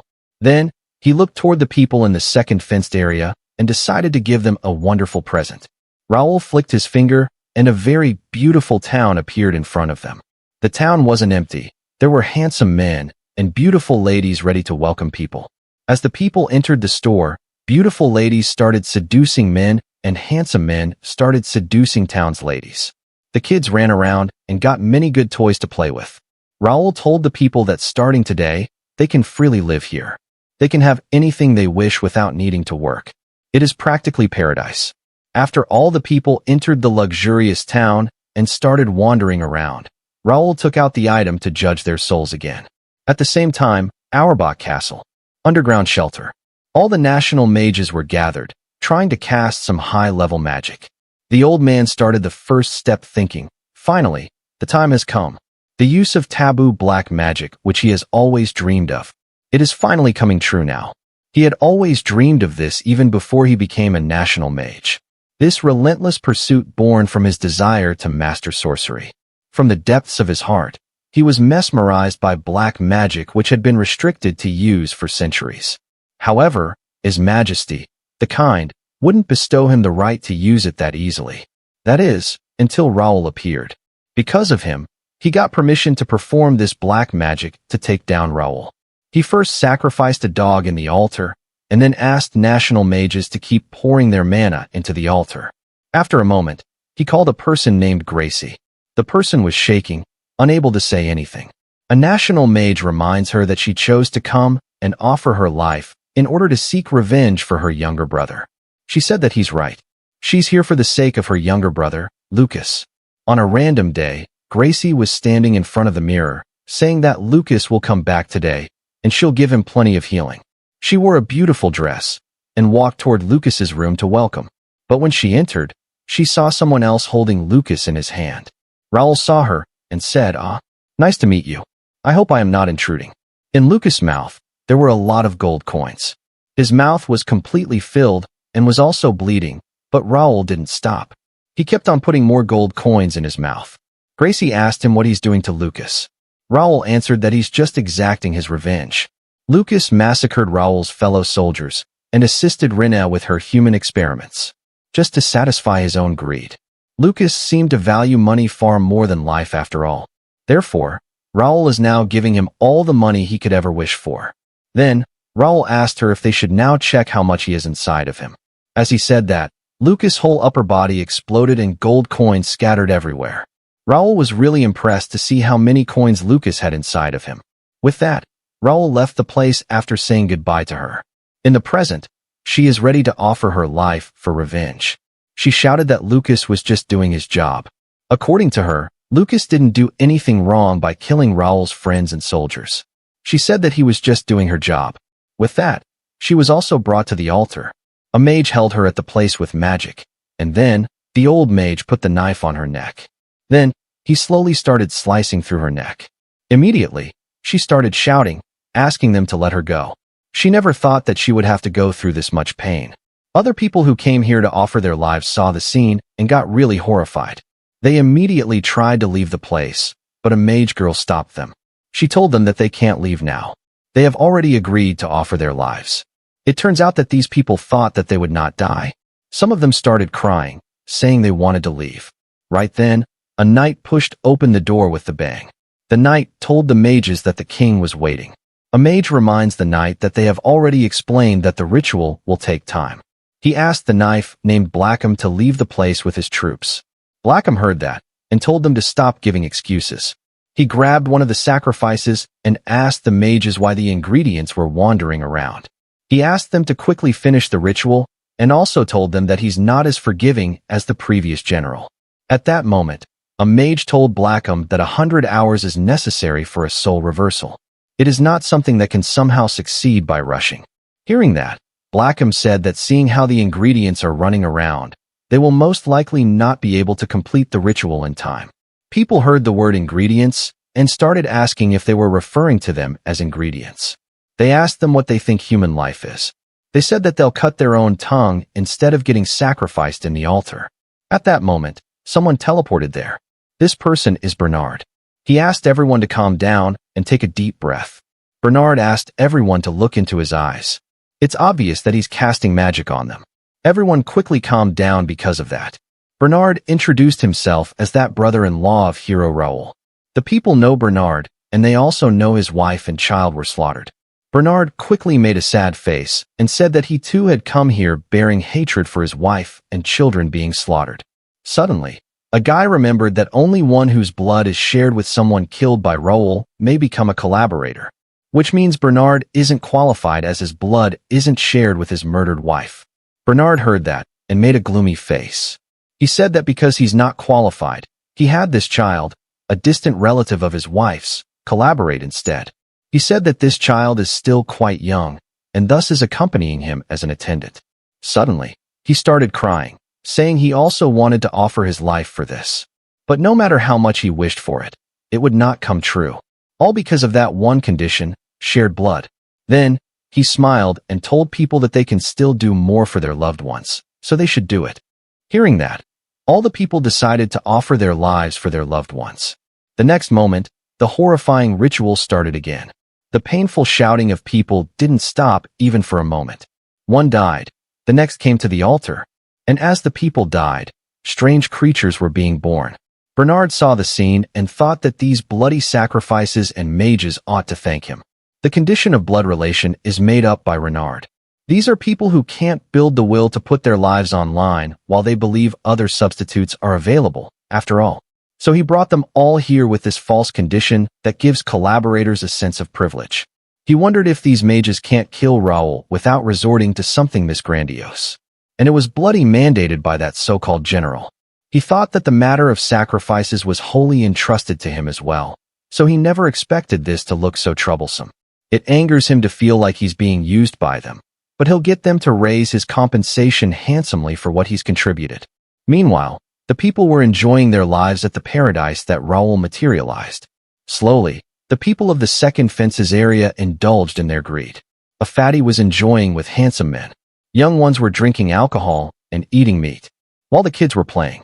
Old women were also enjoying themselves surrounded by men. But the citizens didn't get happy with what they got. A girl was shouting in a jewelry shop that she wanted a gem that she had never seen before. Some men were fighting for a girl. A girl killed another lady for laying a hand on his man, while kids started snatching toys from each other. Conflicts arose all around and became the norm. And with each passing day, the conflicts intensified, until at last, they escalated into a wild fray.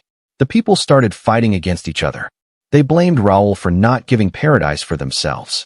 They fought against each other to make this paradise completely their own property. Suddenly, the paradise disappeared, and they all returned to barren land. Raoul was standing in front of them. He said that things panned out just as he predicted. A person asked Raoul the meaning of all this. Raoul answered he got them all to show him plenty of depravity that lies in their souls. So he has no need for the illusory paradise anymore. At that moment, they all saw Raoul's demonic face as he said, "Let's get right to it. I am going to enjoy watching how all of you descend to hell." As he said that, fallen angels appeared again. A guy pointed at the angels and asked why they were back. Raoul answered that they're here for their retrial. They heard that, and a guy said that they were let off the hooks 3 months ago, so why are they getting retrial? The girl beside him asked the same thing. Raoul smiled and said that an hour ago, he gifted them paradise. But because of his magic, they felt like 3 months had passed. By just preparing a mere paradise, these people graciously went ahead and defiled their souls for Raoul. The people started shouting, saying Raoul tricked their mind by creating an illusory paradise. Raoul heard that and can't believe that realized it after so long. He said that it doesn't even matter if they are good or bad people. All the people in the second fence were the targets of his revenge. He never once said that they'll be off the hook just because they were singled. They were present at Raoul's execution ground that day. However, he couldn't send them to hell since their souls weren't totally depraved. So he just took this opportunity to have them all thoroughly show him their souls. If their souls are not judged as totally depraved even during the retrial, they can't be brought to hell. Hearing that, a girl decided to go first, saying she has a heart and body that's untainted. The fallen angels brought her near Raoul, and when Raoul checked her soul, it was fully depraved. The girl's face suddenly became colorless. She remembered how last time the black color wasn't this much. She asked him to check her soul again, but Raoul refused. He showed her a scene where she killed another lady just because she laid a hand at her man. Seeing that, the girl started shouting once more, saying it was the girl's fault who laid hands on her man. She just punished her for that. Raoul didn't listen to her and sent her to hell. With that, all of the people on the second fence were sent to hell one by one. They all gave excuses that they were just enjoying in paradise. There's nothing wrong in it. But Raoul listened to no one and completes the work. After that, Raoul arrived in front of Emile and his mother. It's finally time for their trial. Emile and his mother got really scared. They both hugged each other as Emile's mother told Raoul that all of his followers were taken by some strange creatures. Raoul told her that those fearsome creatures are his followers.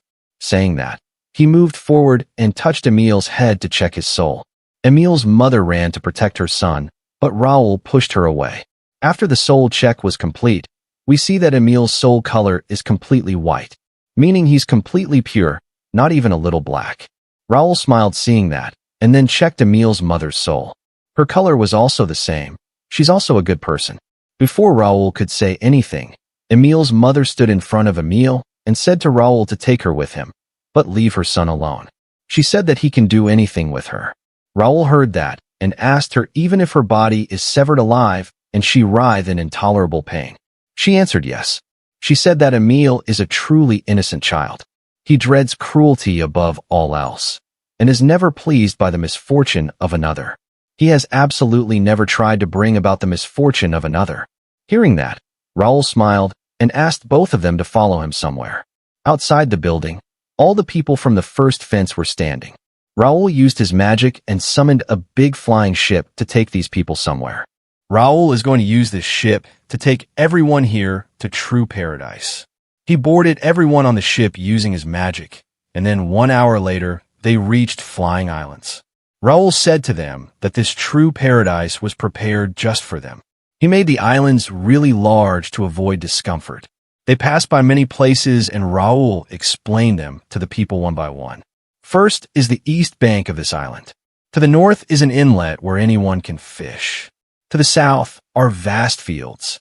After reaching an island filled with buildings, he asked everyone to get down. This place is in the neighborhood on the east bank.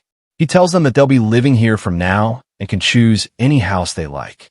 While people are astonished seeing the houses, Raoul tells them a very important thing. He said that everyone who's living in paradise, there's an event they must participate in. He took them to the northern shrine and said that he will conduct a retrial once a week here. When the day comes for the retrial, the bell in the shrine will ring. Once they hear its sound, they should immediately gather at this shrine. Raoul will check their souls, and if he finds them corrupted even a little, they will be sent to hell. Hearing that, people were really worried because there's no way for them to check themselves if their souls got corrupted. They got a lot of questions like if they'll have to live here for the rest of their lives, or if they'll never be able to go back to their originals' homes. Emile also started crying, saying he wants to go home. His mother tells him to calm down and trust her. She said the same to others. She reminded them that Raoul chose them because their souls weren't corrupted, so if they stay here peacefully, no problems will occur. At that moment, Emile's stomach let out a growl, telling he's hungry. Hearing that, everyone remembered that they haven't eaten anything for a while now, so they decided to eat something first. Emile's mother quickly asked Raoul if they could look around what kinds of foods are available on the island. Raoul gave them permission. He already explained all the rules, so now they can do whatever they want. With that, Raoul returned to the royal capital, which has been completely destroyed. As Raoul was looking around, he heard a very familiar voice. He looked behind and couldn't believe his eyes.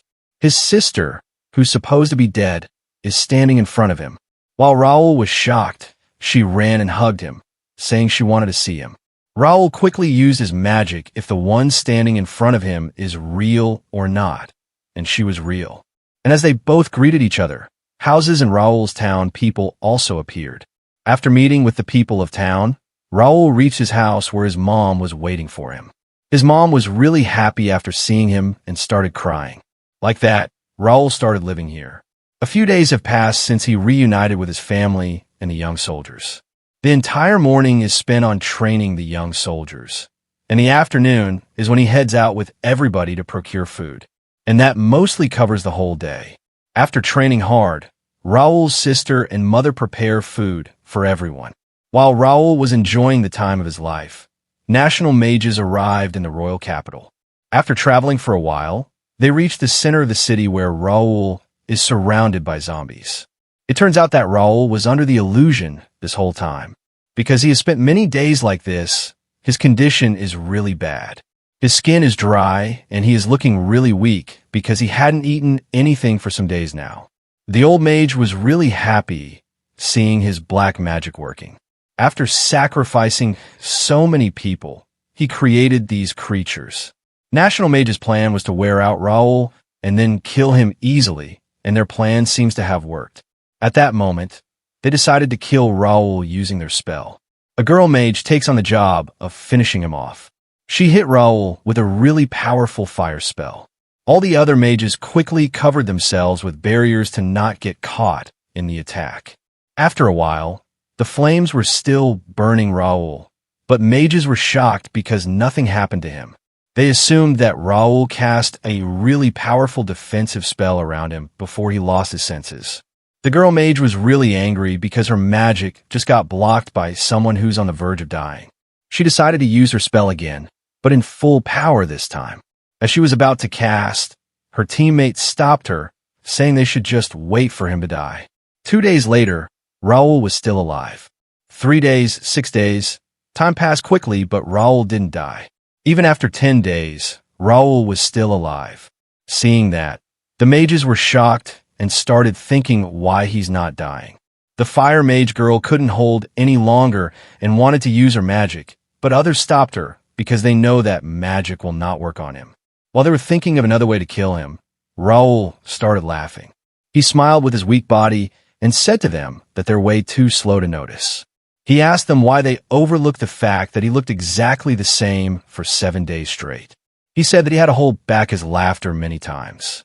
The fire mage girl was really shocked and asked what happened to the illusion magic. They assumed that he broke it on the 4th day, because up until that point, everything was going smoothly. Raoul laughed hearing that and asked them what part of it was smooth.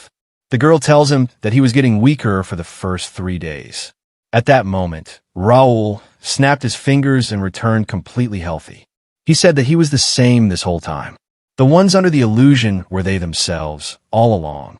When the girl asked him if he was just pretending to enjoy being surrounded by the dead, Raoul answered that it was an act.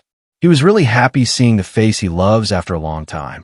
Fatty Mage heard that and questioned him if he was enjoying with rotten corpses this whole time if he wasn't under the illusion. Raoul answered that it doesn't matter if they're rotting, they're still precious people to him. Then they asked him why he pretended to be under the illusion magic. Raoul answered that he just wanted to make the fun time with everyone last a little longer. After all, they spent a lot of time preparing this black magic. At that moment, the girl realized that talking will not work. She quickly flew up and decided to use her strongest magic. A big fireball was launched toward Raoul, but he didn't even flinch. He just looked at the fireball, and it deflected back to her, burning her clothes. Seeing that, the boss mage was really angry. He warned her that if she acted on her own again, he'd deal with her first. Then, they decided to proceed as they planned. When they raised their hands together, all the rotting corpses walked toward Raoul and grabbed him. With this, they have started their original plan. Their plan is to hold Raoul in place using the corpses of his precious people. They think that if they're rotting corpses, they're still precious to him, so he'll not attack them. As the plan moved forward, the boss mage contacted the head mage. The head mage took the remaining national mages and decided to go where Raoul is. Because it will take some time for the head mage to come here, Fatty decided to tell Raoul something. He took bread from his basket and said that he needs a bit more man than most people, so he gets hungry real quick. That's why he wanted magic that could create food. So he created a type of magic that could turn living things into food. He said that it's really easy magic. When he gets hungry, he just finds a tasty-looking creature nearby, gives his staff a little swing, and then that creature starts shrouding down with a little squish. In an instant, it transforms into food. He took a bite of the bread and said that the best part of all this is he can hear the scream of those who turned into bread in his head. He forms a really ugly smile on his face and says he needs to make even more food. He said that he has heard that half-rotten stuff tastes good, but he never tried it. Hearing that, Raoul's expressions changed a little, so Fatty quickly said that he was just kidding. As he stopped talking, the girl mage started. She made an evil smile and decided to test something. She controlled a corpse, who's supposed to be Raoul's sister, and handed her a sword. Using her magic, she slowly moved the corpse toward Raoul and then stabbed him. At that moment, Raoul suddenly used his magic and burned the magic girl. The mage girl died without even a piece of her flesh left behind. Raoul broke free from their magic. He made sure that nothing happened to his precious people's corpses and put them behind him. Then, Raoul took out the sword with which he got stabbed and asked the mages to come at him. Quickly, Raoul used his magic and trapped both remaining mages in place. First, he took care of the fatty who was blabbering the most. Raoul controlled him with magic and forced to use his own magic on himself. Because of that, he turned into bread. Seeing that, the remaining mage was about to kill himself because he didn't want to get tortured. But Raoul didn't let him die. Because he let Raoul enjoy 10 whole days with his loved ones, he will return the favor. So he put the guy in a dream instead of killing him. At that moment, the remaining national mages and head mage arrived at the place. It turned out that the girl mage didn't die immediately. She's still burning in the fire, enduring severe pain. National mages saw her suffering in fire and decided to put it away, but Raoul stopped them, saying their efforts will be useless. Without wasting a moment, Collab moved in front and attacked Raoul. Before the smoke cleared, Raoul appeared behind Collab and attacked him. Raoul used a spell that turned Collab into a loyal dog to the first person he saw. Collab started rolling on the ground, acting like a dog. Seeing that, the girl named Shia, a national mage, was about to run away. But Raoul didn't let her run. He used his magic and put her in a dream as well. Now only the head mage is left. Seeing that everyone around has either turned into a fool or is dreaming, he decided to use them as sacrifices to increase his own powers. But before he could act, Raoul attacked all of them at once. He used his magic and dragged out their souls. Seeing that, the head mage was about to run, but Raoul quickly subdued him and also took out his soul. After taking out their souls, Raoul cast a spell that will make them repeat life and death for eternity. After taking care of everyone, Raoul looked toward a building and said, "You've been hiding and listening to us this whole time." He asked that person to come out, and the one who was hiding was Bernard. Subscribe to see how Bernard will suffer.